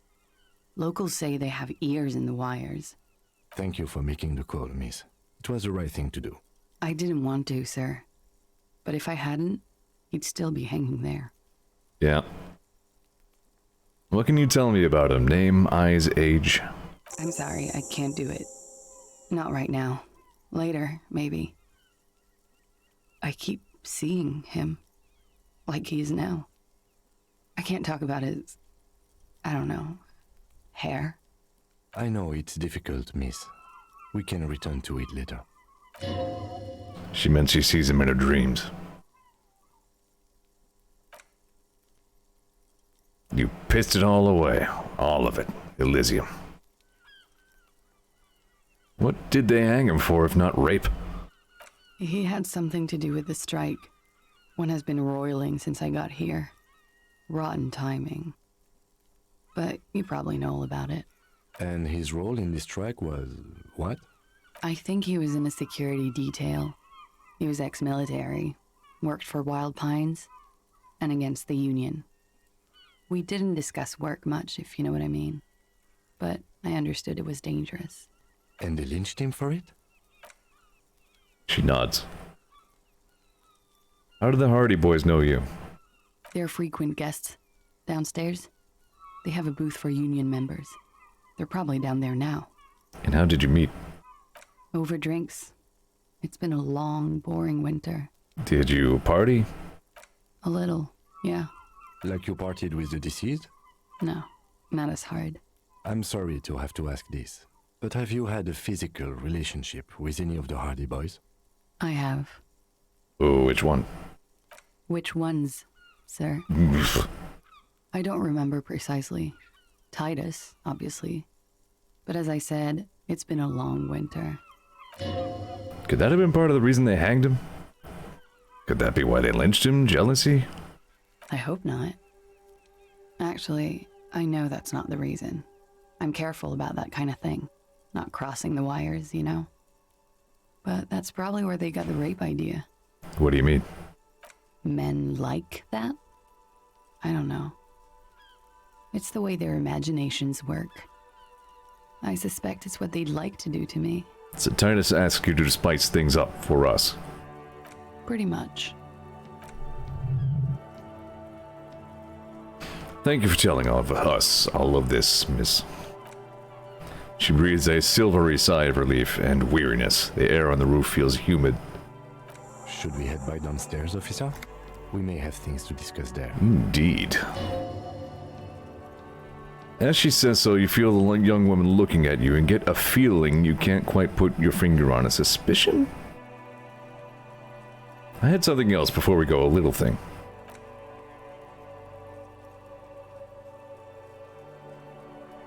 Maybe not. What is that? Not my favorite topic, but okay. Are you sure you weren't raped? I'm 89% sure. What does that mean? You're 11% not sure? You know how it is. Can't say I do. Maybe you don't. There are numerous cigarette burns on those silvery scales. Easy to see now that you're closer. In conclusion, officer, I'm gonna go with a mild to medium not raped here. Sexual assault is a serious matter. I need a serious statement from you. Hold on. I like this one. Sounds like something happened and you don't want to acknowledge it. Let me make this 100% clear then, officer. I was not sexually assaulted. Would I be as flippant if I had been? You get the feeling she might be. Alright, thanks for telling us all this. You know, change the subject to something more lighthearted now. Let's return to this later. Why not? I'll be here until 11 p.m., drinking coffee most likely. What's up? Looks like we have more to discuss with those so-called Hardy Boys. Half their reasoning just went out the window. Do you think this will make them cooperate? Nothing will make them respect the RCM, but it will disrupt the game they prepared for us. We just stripped off one layer of whatever it is. Her decision to not corroborate their story was definitely not part of the plan. Why did she tell us all of that? What else could she have done? Lie? She saw there was no way to lie and get away with it. I'm not sure she had to lie. I wouldn't have known. If not you, then me. It was a smart move from her. She seems candid. You think so? Being candid is the best way to lie. The appearance of candor with some facts thrown in draws attention away from whatever one chooses to omit. She may be trying to control the pace of the investigation. Anyway, we should move. I suspect our inquiries will bring us back here soon enough. Another dose of morale uppers. So I leveled up somewhere during all that.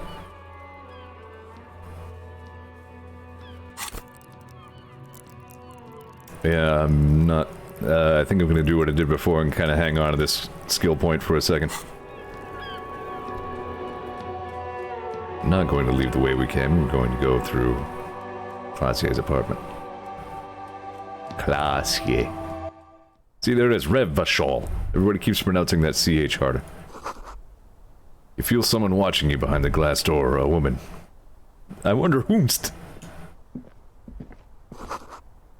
So, I was probably expected to come in this way rather than through the pinball shop.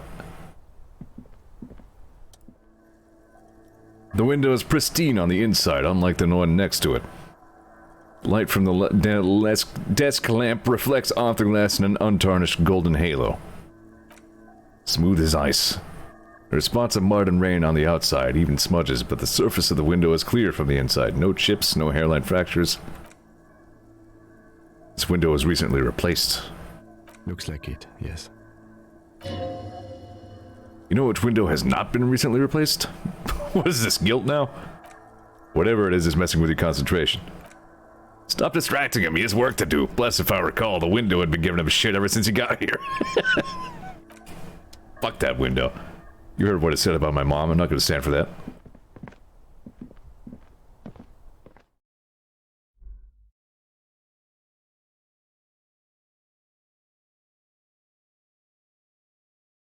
Man, do you get drawn into this game?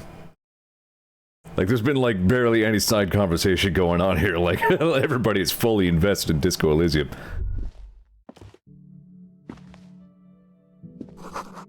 Hotel bill calculations, looks like she's had an extended stay. Piles of dirty clothes, a woman's. This room has sad all over it, reminds you of your own. Time to snoop. I'm police, it is job to snoop. See the yard below, the corpse is no longer there. This medicine cabinet is full of wares, sheets of pills haphazardly stacked on top of one another. There's also a toothbrush somewhere in there. It's been used quite a lot. This toothbrush belongs to somebody who doesn't give a damn about their teeth. Pharmaceuticals line the shelves, sheet upon sheet and pill bottle next to pill bottle. Acetylic acid, AP, eye drops, blood thinners. Quite the collection in here. Anything of note? Pill bottles rattle like bones as you search the cabinet. Paramedisol, histoparidol. Something in a foreign language you can't read. Behind them, an unusually shaped nasal spray. It reads Nacra. What is Nacra? An opioid receptor antagonist. It's used for diamorphine overdoses. Among some foreign, possibly Messenian or Gottwaldian marked red blister packs you find, what do you find? This is going to take a little know-how. +1 from chemical hangover. Nothing of note. The further you look, the more arcane it gets. You don't know what the rest of this does. That's fine. I don't think I really need to know.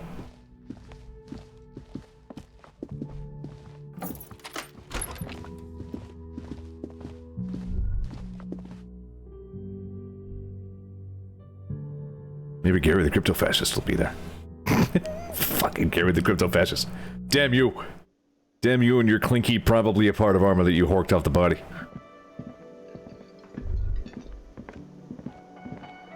Hey. I'll never know. Was there something you needed? Well, bringing that new bird sure made a difference in his attitude. Gart saw another thing at the whirling. Another thing. Great. I love those. I'm not gonna tattle on Clausia. Gart, what if I told you I got into the back room behind the blue steel door? Oh, okay. Well, I did hear you make noise back there, so good for you. He controls his excitement well. Are you gonna ask me what's back there? Okay, what is back there? Skeletons! No, a pinball workshop. Ha! I knew it. I've always wondered where those machines by the door came from. And they told me there was some kind of pinball thing here too. I knew it. Were there any back there? In working order, I mean. Why, do you want to play? I may be up for a game. No, I was just wondering if you found pinball machines there. He was wondering about something business related, about how much money he could make off one.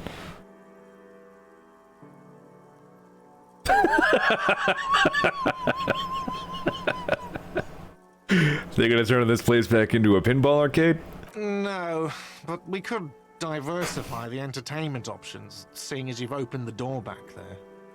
Well, the machine we have in the corner now is broken. It wouldn't hurt to get a little life in here, other than the hellish karaoke machine. That one's always causing trouble. Yeah, those numbers he's adding up must be making good sense to him right now. Sounds like he cares about this place. He's not going to be overjoyed to hear that it's part of the doomed commercial area. He should still know. You'd have to be forewarned about these things. I have to warn you, I may have discovered that the whirling is part of the doomed commercial area. What? Why would you say that? We're at a completely different address from that whole thing. No karaoke yet. We'll get there. So he knows of the doomed commercial area and its address. He's thought about this. The whirling is listed on the intercom outside as one of the businesses in Building B. You should get your wiring fixed. I tried to call and couldn't reach you. I've been working here for a long time, and that intercom has never been used by the whirling.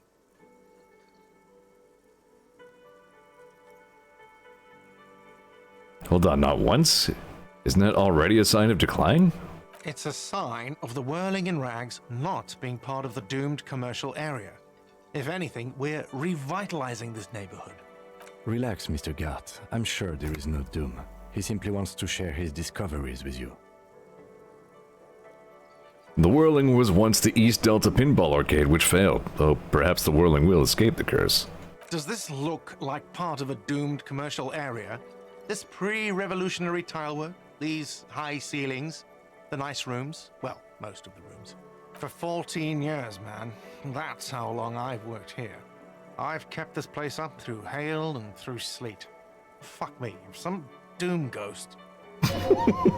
He's done a fine job, too. Even though he's spoken of the place dismissively before, the hostel is actually very important to him. You really care about the whirling, huh? Yeah. It's slowly growing on me again. It's beautiful in its own way. Especially for this neighborhood. I've been trying to keep it that way. Even if it is part of the damn doomed commercial area. Shouldn't be so worried about that label, you know. I don't place much stock in the curse and so on, but the label frightens the clientele. Who wants to stay at a doomed hostel? Everything's doomed enough without that. Who named it Whirling in Rags? Well, it sure as hell wasn't the real estate company. It was you? You look surprised. What?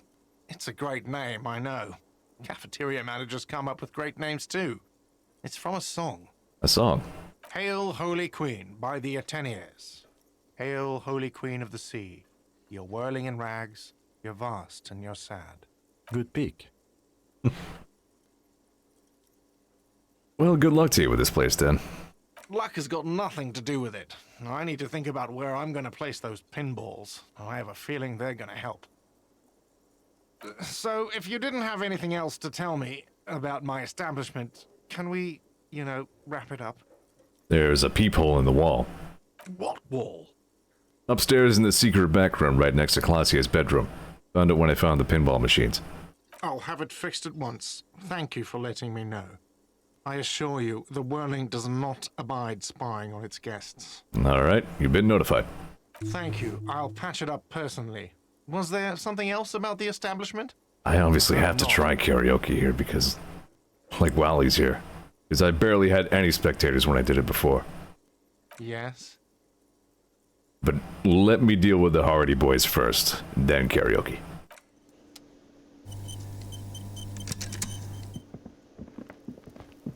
I don't want to do karaoke and then try to talk to Titus Hardy. I feel like that might not gel. Ooh, hold on. Nah, you know what? This is fine. Hopefully I don't need any more authority checks. Well, I'll just compulsively quick save. It's you again. I was thinking of, What is it? I got confused about who Jean was.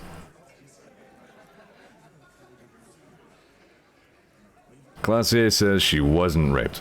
Fuck. I I knew that fucking whore couldn't be trusted. You hit a nerve. Titus is furious, no more than that. The loyal Titus feels betrayed. For the record, Titus Hardy did not explicitly specify the victim as a whore, nor did he say anything about trusting her. Oh, shut up and stay out of this, Liz. He raped her. He was out of his fucking mind. You have no idea. She's just in denial, asshole. You don't understand the traumatic experience. She's shutting down, and she doesn't fucking trust you. Yeah, she's crazy, you know. A crazy bitch. You know the type. She's fucked up. Cut the bullshit. She told me the truth. Lawman, I'm at the end of my goddamn rope with you. I fucking told you not to push her. And you went and pushed her. I am gonna fucking... Titus Hardy! Success. Titus backs off. Fists down, everyone. Everett personally sent me to take care of this. If this goes south, we'll all be in the shit. But you, Titus Hardy, are going to be buried. Am I understood? The room was so quiet you could hear a pin drop. The rest of the cafeteria has gone quiet too. Someone has to rush in to break the tension, the second in command. Look, Copper. We know that that fuck was a rapist and a killer. We got him confessing to it on tape. Show it to him, T. What's the harm, right? Here, jerkwad. Listen to this shit. And then come back and tell me the soldier of the apocalypse was an innocent man. If this were good evidence, they would have led with it. Another apocalyptic actor in town? This is their last play, this tape. The story is in tatters, a mess. It might be nice to listen to, but at this point you don't need to.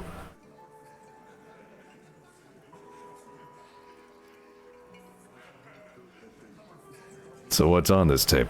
What's on it? We call it the door gun a mega mix. You'll know why. Won't you listen to it? Now that is intriguing. You had me a door gunner. Where did you get this tape? You think we go into this shit deaf and dumb? You RCM aren't the only ones who know how to bug people. There's no university degree for that. Actually, there are a few. Crypto analyst, radio officer. Actually, there are numerous degrees you can get in signals intelligence. Yeah, like you have one. Smart ass. I might. I don't remember. So you bugged them. How? We have machines. We're in logistics. How do you think a harbor works? It's advanced stuff. Understood? You've listened in on their communications. How long? Since way before their chief started taking swing lessons. Things got nice and quiet after that. Which one of you is doing this advanced radio work then? It's not advanced. You just hold up in a coop all day, writing down what they say. It gets hot as hell in there. Don't put yourself down, Angus. It's important work. Yeah, man. You're like a radio genius or something. Those notes are some in-depth stuff. Indexes and shit. Why should I care about the tape? You lied to me. You don't care about evidence. The fuck are you a cop for, then? Pigs, T. They don't care about getting the truth. They care about getting convictions. They are fucking keeping a score on their bulletin boards. I won't be on your bulletin board. If you don't listen to the tape, we got nothing to talk about. That's enough for now. Don't forget your tape, lawman. Compliments of Titus Hardy. Yeah, sure. You do that. Oh, and keep it. Maybe you'll need a reminder of human ugliness someday. I'm gonna take off now. Titus. I really do hate him even that much worse now that he's fully voice acted. God, his voice is gross.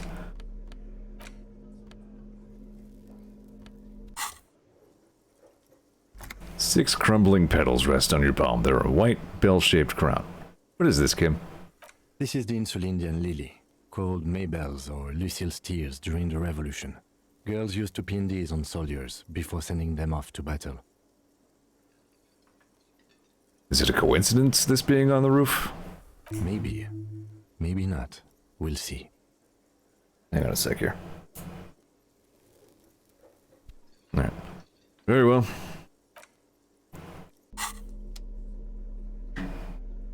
So this is... yeah. Alright then.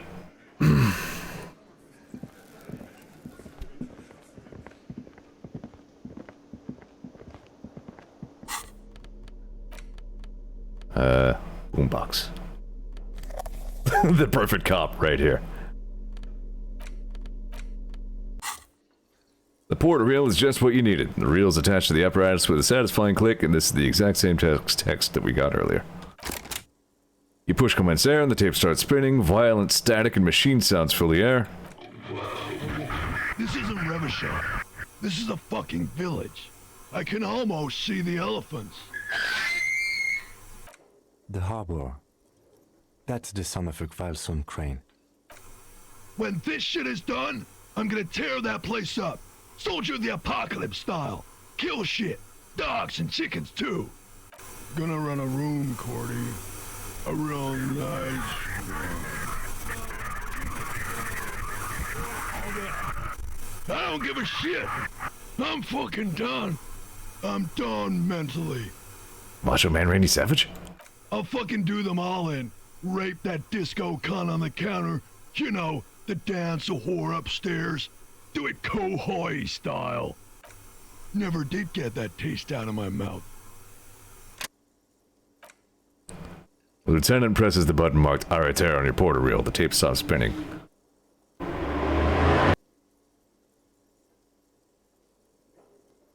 Cool. What do you think? It seemed authentic enough. Probably recorded off their shortwave. Seriously? Edited to seem more incriminating. He sounded like he was on patrol around the harbor walls. I agree. He also sounded inebriated. Still. You're familiar with this look now. It's his look of suspicion. There's more going on here than we know. What was that at the very end? Silence? End of recording. Who is this Cordy? Corty could be short for Cortenard, one of the other mercenaries, the one he was talking to. Probably the mountain at the harbor gates. Mr. Right to Work. What's Kohoi? A village on the Samaran Isola, in South Safre. Grad committed war crimes there, the kind of thing he talks about. You think he was there? Who knows? Maybe the tattoos would have an answer. We would need to know the story of this man's service. Okay then, what now? I think we've got a few more questions for class here, don't you? This seems to contradict her testimony. At least to some degree.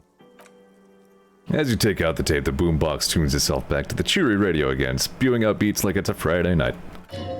The contrast feels chilly, inappropriate even. Well, that's a lot to process.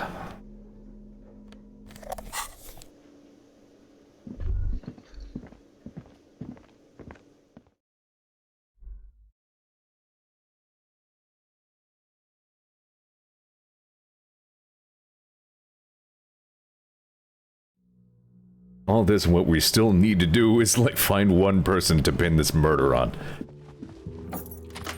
Otherwise, bad shit.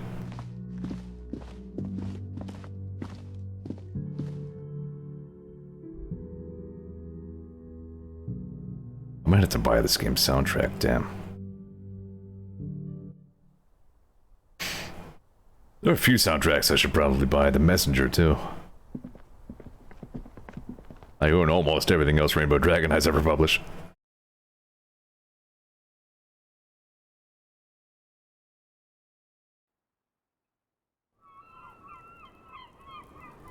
So... I was just thinking, what a nice day for questions pertaining to a murder investigation. Titus already gave us a recording where the deceased states his intention to commit rape.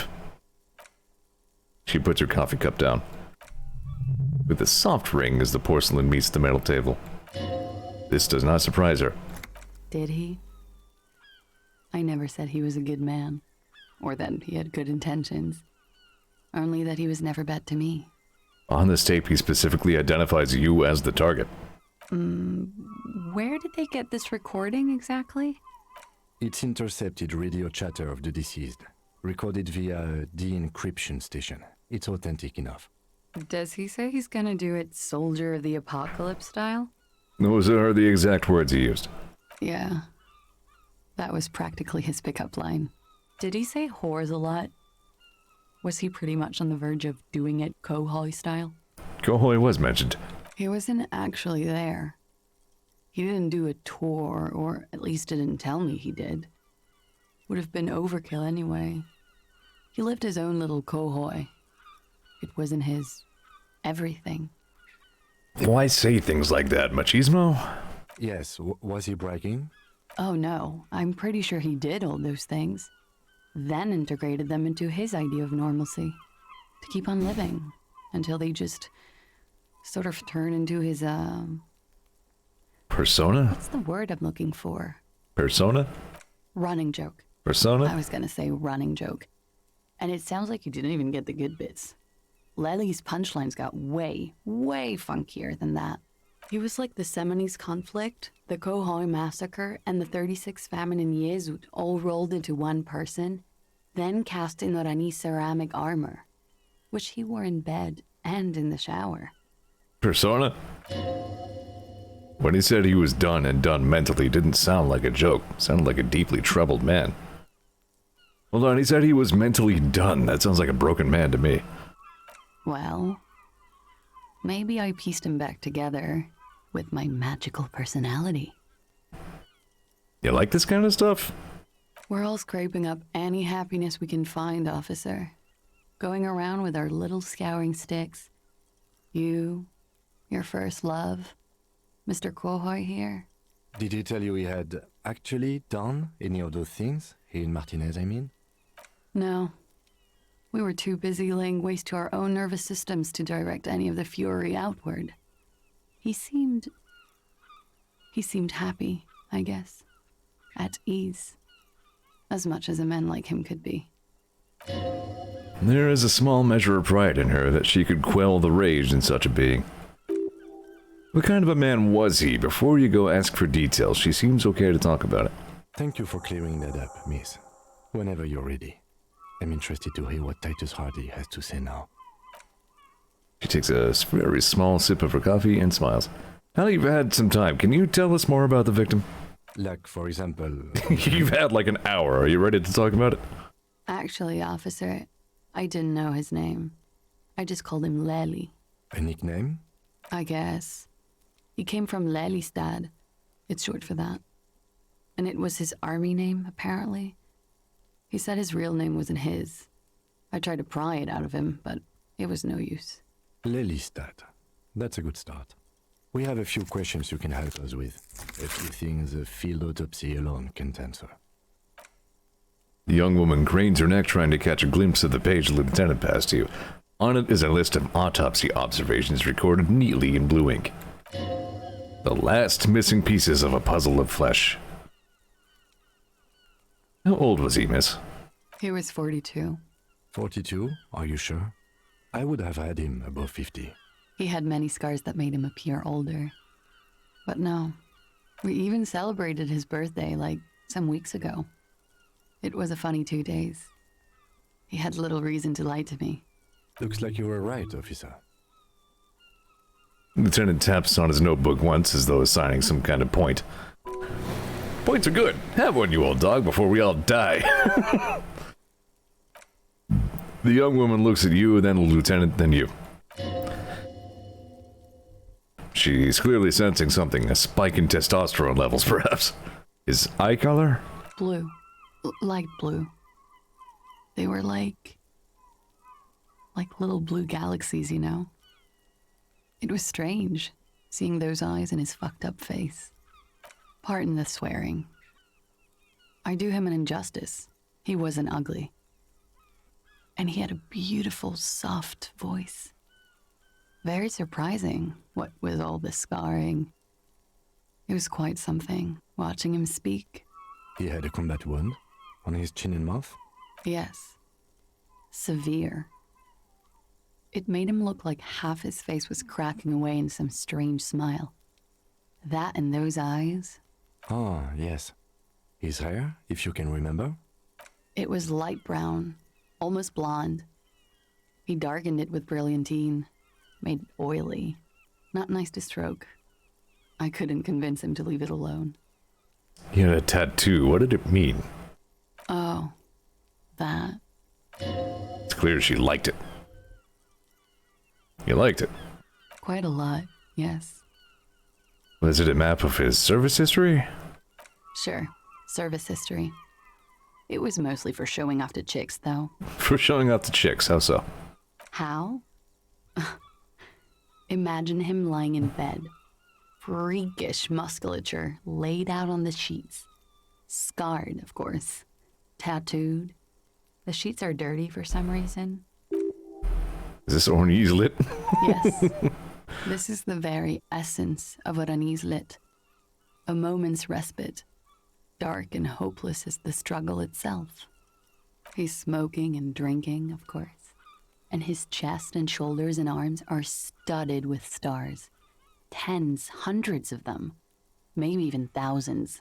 And the woman goes like, "What was this, baby?" And he says, "That was too hardcore. Don't ask me about that." So she goes, "Okay, but what's this, baby?" And he's like, "Saw some bat shit there. Killed some loincloths." And so it goes. Star after star, port after port, third world country after third world country. And he's done horrible things in every single one of them. You were the woman in this. Oh yeah. Can you tell us precisely what these mean? No thank you. I've seen enough of him dead. I can tell you what they meant without looking at them. Go on. He was a blue-eyed boy with thick arms, from a small town. He was also poor, and the government of Orania needed some people killed, so they turned him into a grotesque killer. For money. He went to Killer Academy in Vredefort. Then he killed some people in the Seminine Islands. And on other islands, too. All of the islands. After this, he came to Revachol and got killed himself. Not a very fun story. It is when you're high. It can be very exciting then. You have the tools to deal with it. It's not a very nice story to remember when you're sober. A change of topic? Tell me something odd. Did he enjoy his death? Why do you ask? It's just a feeling I have. Indulge me. Well, it's wrong. He had too many drinks to down and too many bad things to do. Couldn't tap out just yet. Everything checks out here. It's all A-okay. Good answer. We ordered a toxicology report. Any idea what that'll show us? A real rainbow splattering of pharmaceuticals, I bet. Barbiturates, amphetamine, sildenafil. How much does the toxicology report cost the police of Revachol? I can do it for half of that. Save you some money, make some myself. It's quite expensive, miss. But we'll manage without your help for now. I think we're finished with this line of questioning. All right. Got another skill point. Let's return to this later, miss. Actually, you know what? Here, I've noticed your room is close to mine. I have a personal question. Yes, you're just one room away. Very personal. Good, yes. This means she could have heard something like what you were doing before you blacked out. Nah. Funky. Let's not keep harping on this. Let's return to this later. Wait, stop. That man, bloated beyond all recognition, was 42? That's what she said, yes. Below the damage, the weeks of decomposition, all the swollen indignity of mortality. He was 42 years old? Where's this going? How old are you? That's where this is going. 45,000 liters of raw alcohol has left its disfigurements. What lies beneath, you wonder? Kim, how old do you think I am? Huh? How old do I look? How old? 58? My god, that's really old. Really? You asked. Maybe you're wrong. You were wrong about the deceased, too. He was way younger. He was deceased. He had been decomposing for a week. I feel like I've been decomposing for longer than that. On the bright side, you've been getting a lot of exercise lately. The ravages of Al Ghul are nearly as extreme as that of death itself, Lieutenant Kitsuragi. There's silence. Then a little more. Here it comes, Mercy. Sure, you're 42. Let's go. Thanks, Kim. Wait, this requires scientific measurements. Bring it on, I'm not afraid of the truth. To the laboratory, to the laboratorium. Sure, I'll internalize this. Date of birth generator. Your face looks like it's 58 and your body feels like it's 60. Your mind feels like it's lived for 1 day or 100. Both longer than the oddity, the day, and the century, but for how long then has this thing attached to your sentience been walking the planet's crust? Time to start racking those brains of yours, Elder One.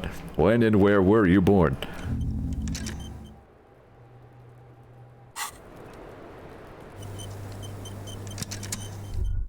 I found a little bit in her room, not a lot.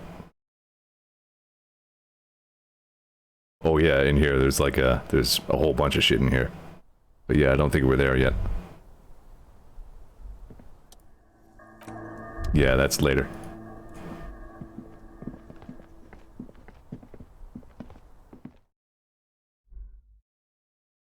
There are things there that we don't know about.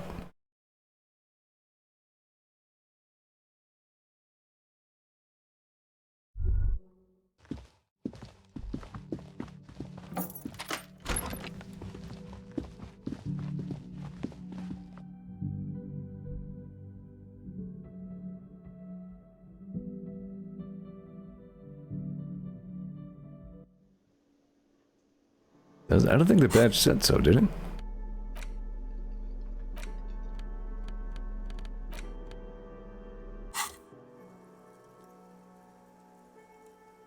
Yeah, nope, has date of issue, not date of birth.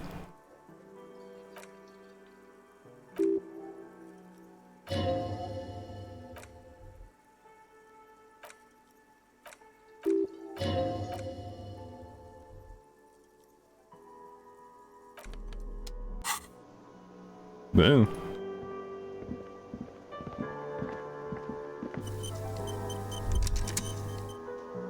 Back once more on to Titus Hardy.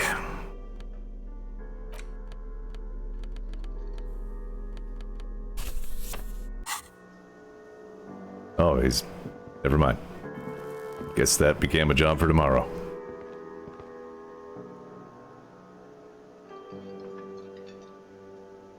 Well... is there anything else I can take care of today? You know what? Yes. I bet I know who's still out and about.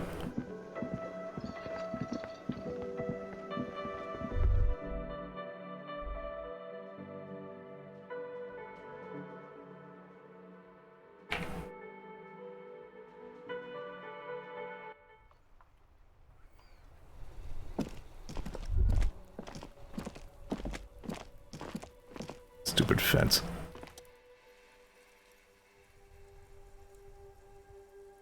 This is where it started off with my motor carriage before sinking it into the sea. No wonder the cafeteria manager seemed frustrated when he was giving us directions to the yard. Well, you did provide us with a very convenient access point to the crime scene.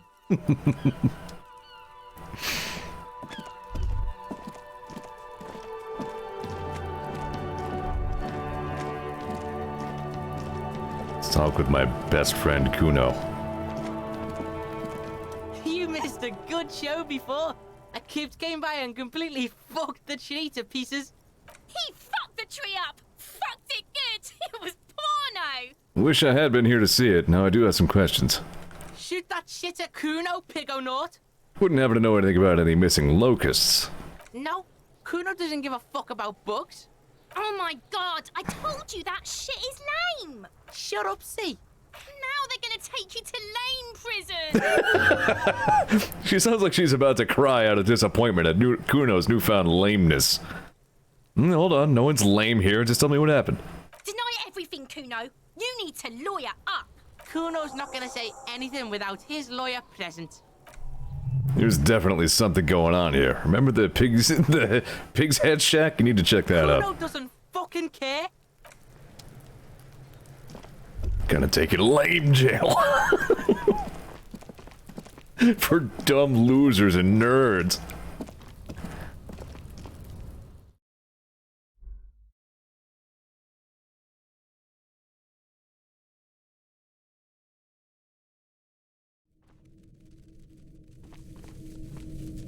There's one more thing I definitely want to check tonight. Crawling with locusts in here.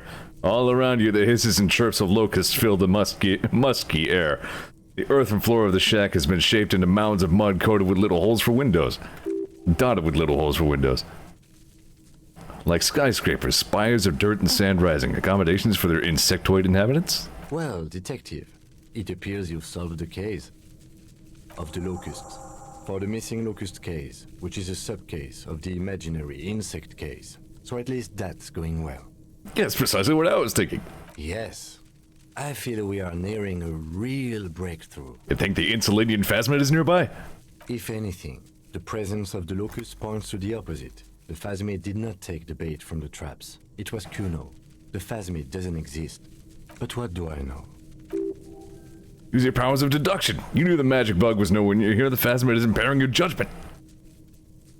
We should talk to Kuno about this. Let's get him to stop. I'll let you handle the Kuno side of things. You are doing just fine.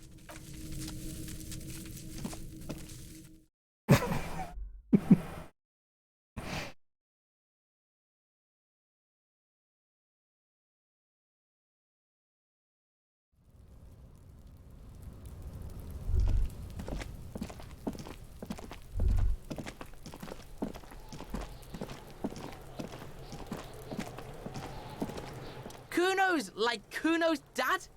Kuno doesn't give a fuck about anything. I know you took the locusts from the traps the cryptozoologist set up. Yeah. Kuno took the books. So what? So it wasn't the Phasmid. A wave of disappointment washes over you.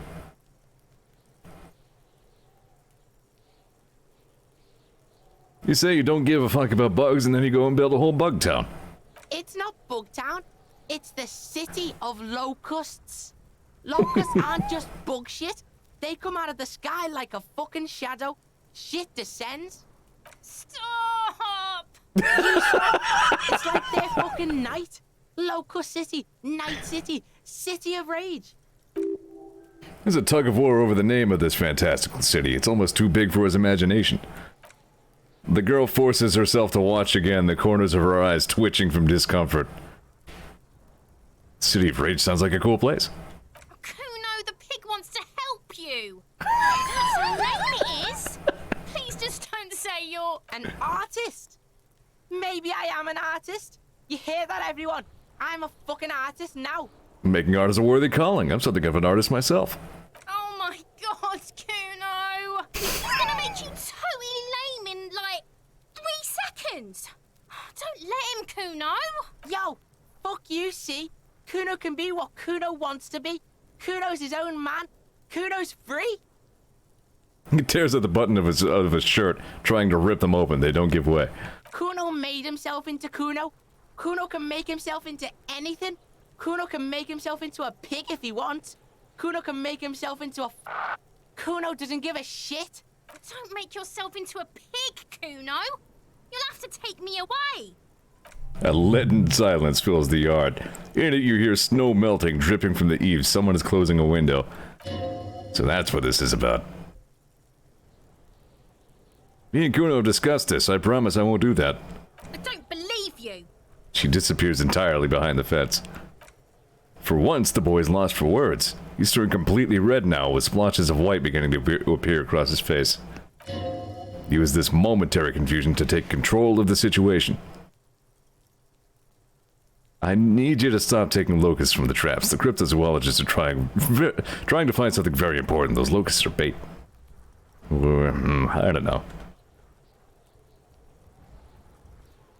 I don't think he's gonna make it big evidence. What's gonna happen to the locusts? Kuno's gonna let the fucking locusts die. I don't like that. What does the city of locusts mean? It don't mean anything. It's shit. Kuno just likes to focus. Kuno likes to concentrate on shit.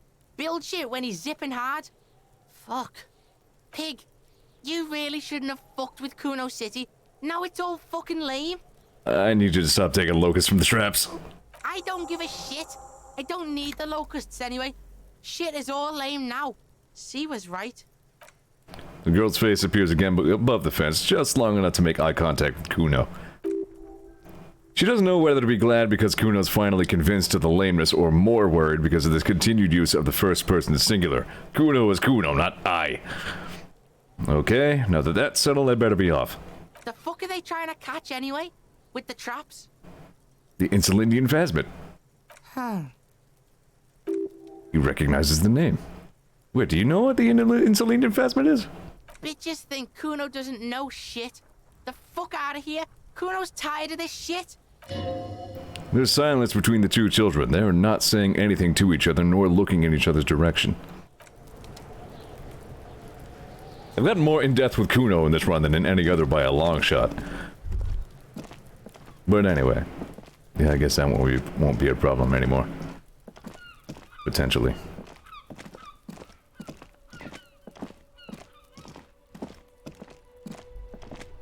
Oh, I should turn in my tear.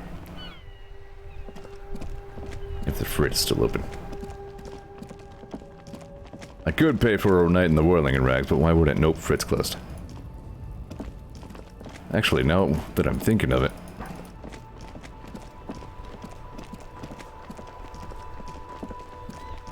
I saw that this does light up white. That means there's some way to get in.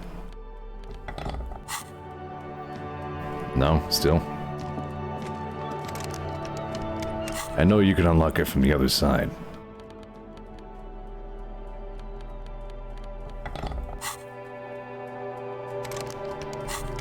No? Yeah. Wait, is that not the... Yeah, nope. I don't know. We'll get in there next time, I think.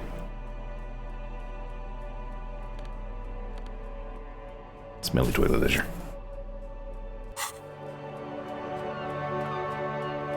I think that's all the pressing business I need to wrap up. Here, I missed, the Hardys. Talked to the zoologist, they've gone to bed as well. Bare fridge. That shop is probably closed. Could talk to Noid, but I don't really want to. Get the radio filament for Suna. Maybe like... Shrug. Oh shit, yeah, I forgot all about the dead guy. We found like an unrelated dead guy over on the pier the other day.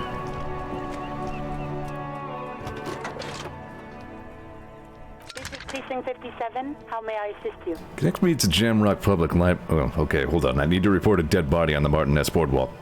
One moment. Can you please describe the body? Age, sex, cause of death? Unidentified middle-aged man, height 170 to 175 centimeters, dark hair, medium build. Looks like he slipped, fell through a hole in the boardwalk and hit his head against the metal bench. We suspect he might have been inebriated when he fell. There were bottles all around him, and traces of vomit on his shirt. Any signs of violence? No, it seems like it was an accident. No field autopsy necessary. You can hear her quickly typing in the background. What about his belongings? Did you examine his clothes? He was wearing boots, trousers, and an old leather jacket with bright blue lining. I found a library card in his pockets. Any information on the library card? It's from Central Jamrock Public Library. It belongs to somebody named Billy Majan. Good. You have a lead. Do you and Lieutenant Kitsuragi want to take the case, or should I assign it to someone else? We're taking the case. I have assigned the case to Lieutenant Kim Kitsuragi. Please follow up on this library lead to identify the man. We'll send someone to take the body to the morgue. That's all for now. Thank you for reporting in. Is there anything else I can do for you? Connect me to the Jamrock Public Library. I'm sure they'll have a conversation about this at midnight. I'm afraid they're closed. It says here that the library is open from 10 a.m. to 6 p.m. We should try again during business hours. Do you think so, Kim? Anything else, Detective? I'm done with the radio for now. 57th, over and out. Alright. I want to see if I can dismiss Kim here at the end of the day.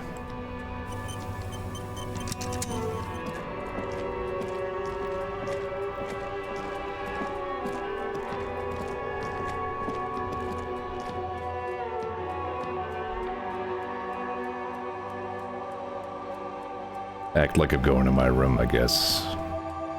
Or maybe I have to go over to the shack. Either way.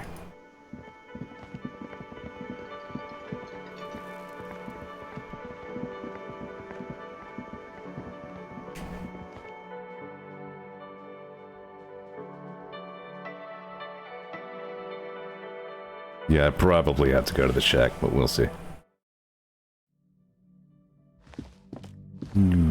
Okay, good night, Kim. Goodbye. Goodbye. Damn, yeah, alright, I gotta take a jog. It's fine. Actually, no, I have like a quick travel now, don't I?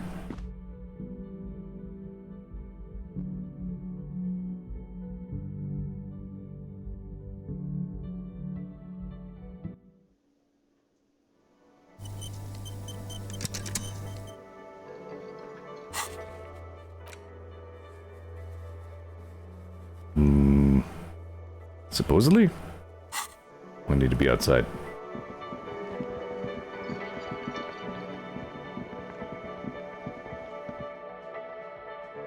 That's a good tune, too. Oh, so much good music in this.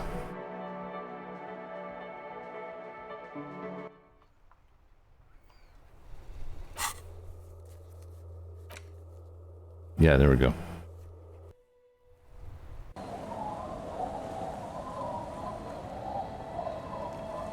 Bye, Kim. Good night, Kim. Good night, officer. We'll meet in front of the shack in the morning.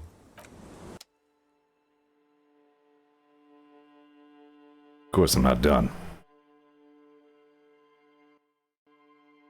One more check I have to retry. Still might be a little early for it.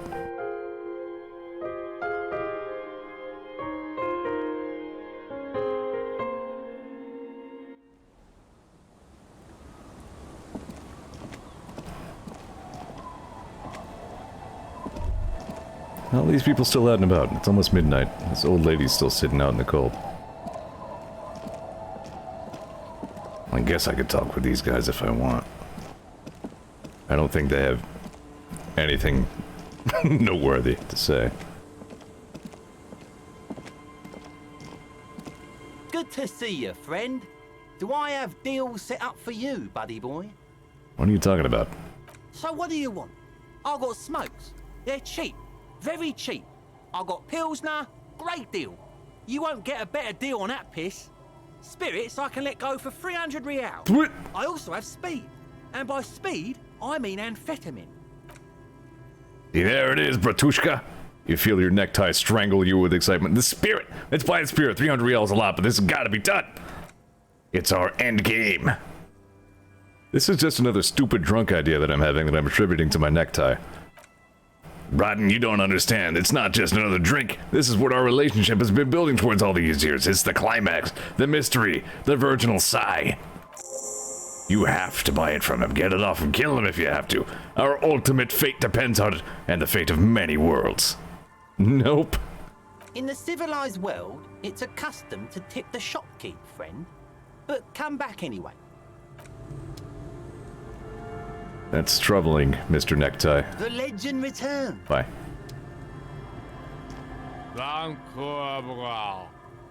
Almost an unshaven man with a ruddy nose. He narrows his eyes at you as if in recognition, then turns his head away. The noxious odor emanating from the drunken man is strong and familiar. Don't you call her? Yeah! Don't call Abigail! I am the law. Abigail. Oh, Abigail. He mutters while trying to brush something off his extremely dirty trousers. His movements are slow and awkward. This is making me uncomfortable. Alright, yeah, let's see if I can talk that down. The legend returns. You know the dance. Smokable smokes. Pissable pilsner. Drink it, then convert it to piss. And there's spirits and speed too. That's what you do. Why does the bottle of spirits cost 300 real? See, friend, it's real valuable. Worth every real, if you catch my drift. Got it from a bit of a business venture. You know, it's funny, actually. He's finding it difficult to focus his watery gaze. What is? What? What do you mean, what? What did you think was funny earlier? This guy. Conversation might bring a discount, no? Where did you get the bottle of spirits from? Oh, this is medicinal spirits. The good stuff. Got it from the doctor's office. He ain't shitting you. Medicinal spirits are a blast, Bratton. The flaming truth of this joke of a world. I got one of those scientific ampules a few months ago. Torpedo, they call it. It's supposed to keep a man from taking a drink. He spits a nasty yellow clot on the ground before you. Didn't stop me for shit, that's for sure. 5 lemons with half a pack of butter and you're good to go. That's a good tip. I should remember it. It really isn't. In a week, the goddamn kidney started giving me all kinds of help. Finally, the missus took me to a private doctor's office. Not a charity, the real thing. Those arseholes charged me £4 to remove the damn thing. But I came out on top after all. Have they no shame taking money from a service they provide? But the idiots left me alone in there. Now, I used to teach high school biology. I know what doctors use to preserve dead things. Swipe 3 cans of this blue medicinal stuff from the back room. Threw the snakes out and voila. What's left is this beautiful blue stuff. 98.7% almost pure alcohol. 2 I already sold to these fine gentlemen here. But this last one is yours for 3 real, if you want it. I think it will prove useful, yes. 3 real and it's yours, friend. The deal of a lifetime. He just forgot the zeros, I think. That's a much more reasonable price right there. Makes sense now. Here's the money for the spirits. Just make sure to enjoy that one, friend. Does not even notice. Bratton, I'm so proud. Now, whatever you do, don't drink it. This deserves so much more than just regular oral consumption. Huh. Just wait for my sign. Keep it with you. Keep it warm. Keep it safe. Soon we will enter the other world. Soon, the time will come. Have patience, brave one. I don't like this. I'm getting a really dark vibe from this. This won't be pretty. Okay. This liquid has an unearthly blue tint. The kind that might or might not, but definitely does glow in the dark. This is 98.7% pure alcohol. Keep it away from an open flame. Okay. That is now a thing that we have. Good. That was not my intention for what I was going to do here.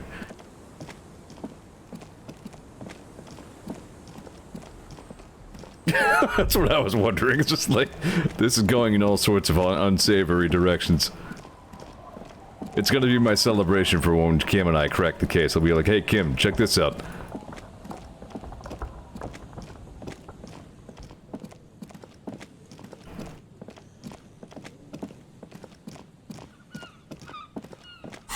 Alright, hold on. One more check through the closet. Put on a tacky white jacket.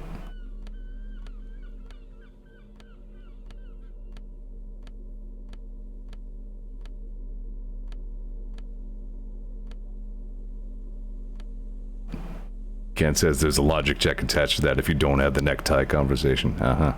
I feel like I've had that before. If you fail, you can drink it and it literally kills you. That sounds right, yeah. That would be a lethal dose of alcohol to consume, I'm pretty sure.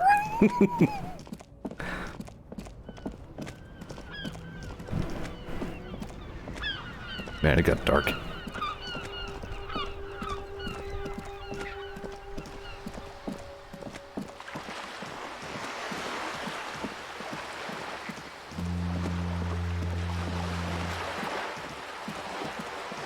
You there.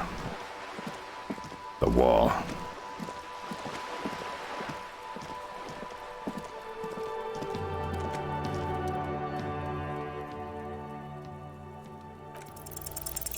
Damn. So you know what? I still have a skill point. I'm going to raise conceptualization to the maximum that I can on this build.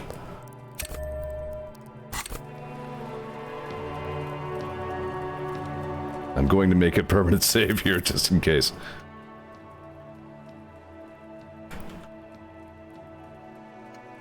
Still my favorite Pink Floyd album.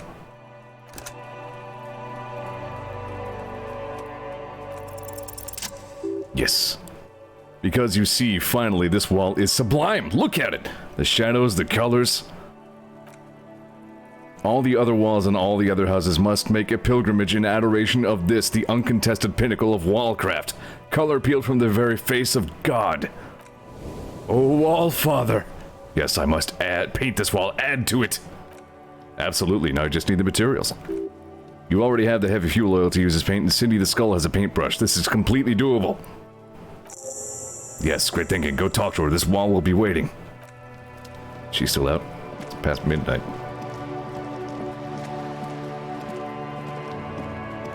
Hello again, officers.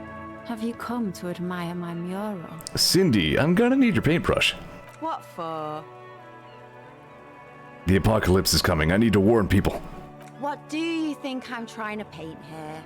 A mural for a better tomorrow? Why do you really need it? For art. It's for art, okay? Well, if it's for art, but what kind of art are we talking about? Everything is sad and shit, and we need art to make it okay. Just give me the brush. Sounds like you're just about to live out your self-pity, not make a statement. I can't have shit art on my conscience. Crush a man's dreams like that. I hope you're happy. There, Piggy. I guess art just isn't really you. 'Cause you suck in life and in everything. Yes! You don't have the skills to execute something like this in practice, but oh boy, the idea is going to blow her fucking mind. I'm going to create a highly detailed skeleton of an ancient bird that went extinct 100 million years ago. And then I'm going to paint it red using heavy fuel oil, and then I'm going to fucking light it on fire. On fire. It's the Phoenix, get it? What do you say? I say, sod off. You don't have the technical skills to do that. And I thought you'd like my idea. I like your idea. Should have thought of it myself. I don't need this kind of competition in my neighborhood. Damn, it was too strong. Cindy, art is bigger than either of us. Then get your brush from fucking art. Oops, my apologies. I guess I was trying too hard. You're a police officer and a grown-up. Why are you trying to impress her? Maybe take a different approach. The climbing up there. Yeah, why did I try this from here? This is happening, damn it.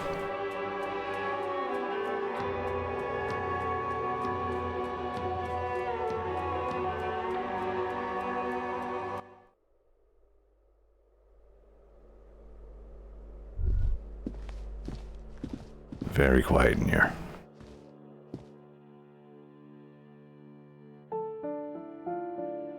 It figures, the one check I wanted to fail.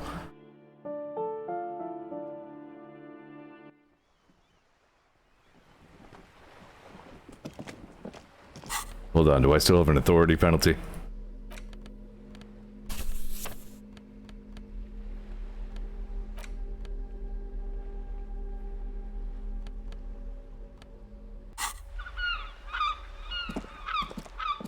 Hold on, what? Okay, yeah. For a second I thought that was a penalizing Inland Empire. I'm like, that can't be right. Hello again, officers. Have you come to admire my mural?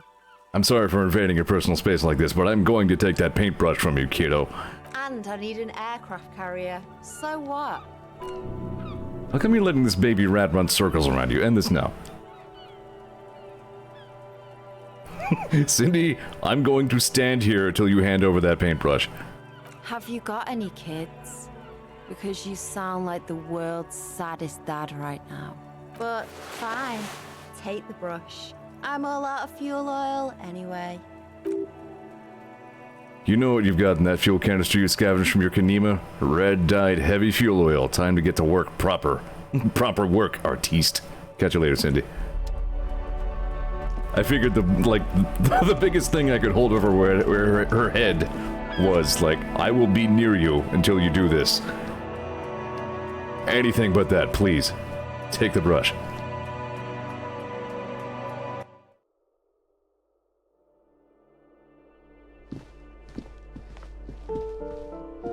Like, I have to do this simply because this line, you get some options, and one of them really spoke directly to me. I don't know why. Really stuck right in my mind speaks to my very soul. It's just such a simple and just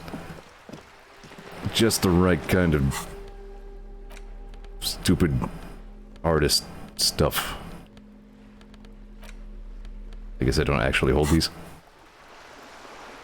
Stupid artist stuff, that's the best, most eloquent explanation I got for it. The paintbrush in your hand is like a loaded revolver. What will it be, Desperado? Quite a few things come to mind. Fuck the police? No. Love you, Kuno? No. Mother of all walls? No. Pictogram of a human being, something beautiful is going to happen? Nope. The line that I know staying up way too late at night.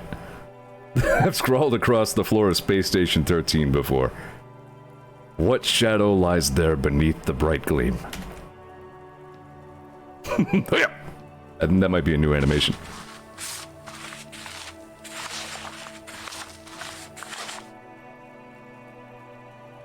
It's perfect. You've spoken. The wall will now silently repeat the message for a decade or so until the sea air degrades the paint, adding another layer of detritus to the city. And there we go. That was the big check that I really wanted to do.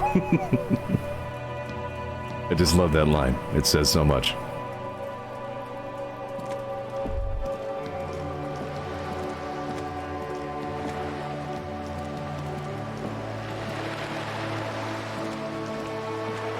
I'm sure that does open a conversation with Kuno if you wouldn't say the other thing.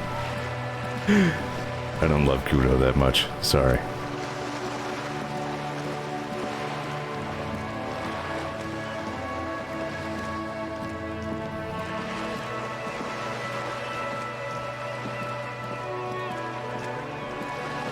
So there you go.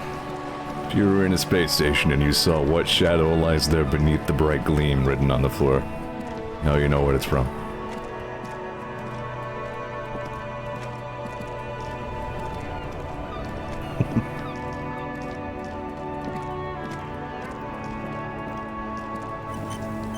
I did it. What a game, huh?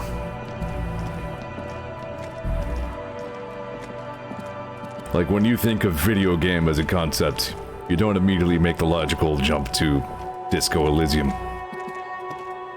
This goes to show what a universal media type it is, I guess. What a versatile media type it is. Disco Elysium gives me feels that nothing else quite did.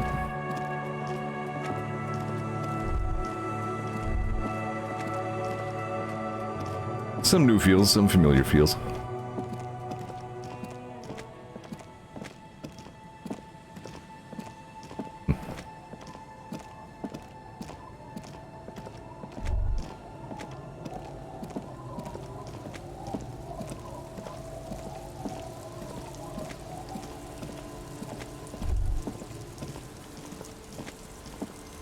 Ken says, tabletop RPG, the video game done right. Sounds about right. Although apparently this Pathfinder Wrath of the Righteous or whatever can't be that bad.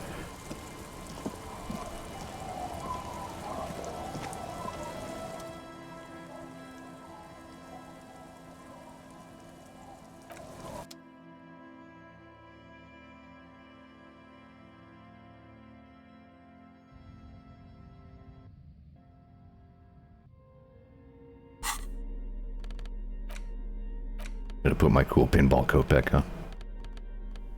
I don't need the artsy-fartsy white coat anymore. Don't forget my smelly toilet ledger. I think that wraps it up for day 3. I feel like there's still more we could have accomplished, but we did alright. Actually, we accomplished a lot, just a lot of it was very tangential to our stated investigation.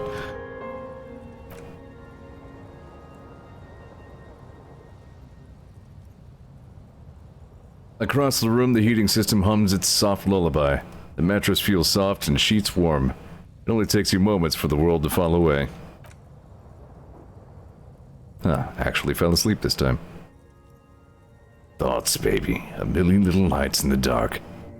You're one fine instrument, brother. All those faces and all those names, all that laughter and screaming and scheming around. Every corner and every street. Recorded in you forever on ferrotape. Spinning in eternity. On and on it goes for untold hours at the disco where you first asked her to dance. Rising, rising above the dark curvature. The great wingspan of sleep studded with stars. Behold, there are millions of them down there. The first time, the last time. The smoke in her mouth, the potted flowers, the faces turning, changing. What is it? It's the world, Harry boy, and you're made of it. Every day you're out there, you make more of yourself from it. I'm afraid it can't be unmade now. You can never forget this shit. The colors, the voices. All stuck on loop. Whirling, spitting out words and images. You're the son of the world again, Harrister. A ceaseless agent picking up litter and old newspapers, collecting your little bubblegum wrappers and idiotic picture postcards, meaningless keepsakes. Reading your awful letters and recalling things, aren't you? The endless names of the world, an address book you are, the map of a city. But what if I want to be the agent of nothing? It's too late. You're not made of nothing anymore, you're something now, Harry. I tried to drown you in the black water, but you re-emerged, kicking and screaming, running, and for what? For the money, baby. Shut up, savoir-faire.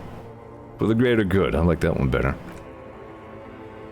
Solving your little crossword puzzles, doing your tasks, crossing names off your lists, trying to become some sort of world detector won't make it okay. We'll put smoke back in her mouth.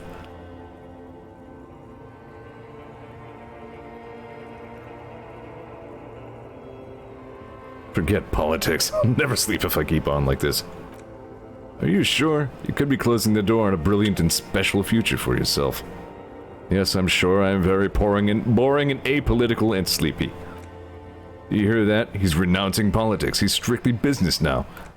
Just another thoughtless vessel plowing the great seas of the everyday. The gray seas of the everyday. Beep, beep, beep. The alarm is ringing, Harry. The disco circus goes on and on. You barely slept 3 hours last night. You can do it. It's nothing. Go do it for the city. Go. Do it for the picture puzzle. Put it all together. Solve the world one conversation at a time.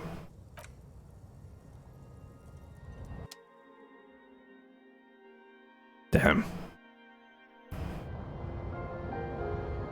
This is definitely insomnia written from somebody who's experienced it.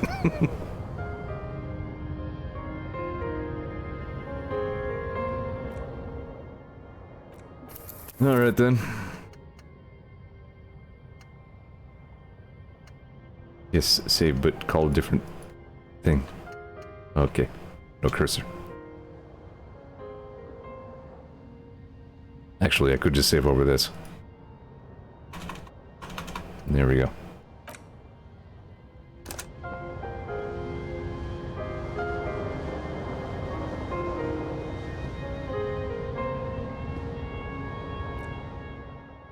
Good enough.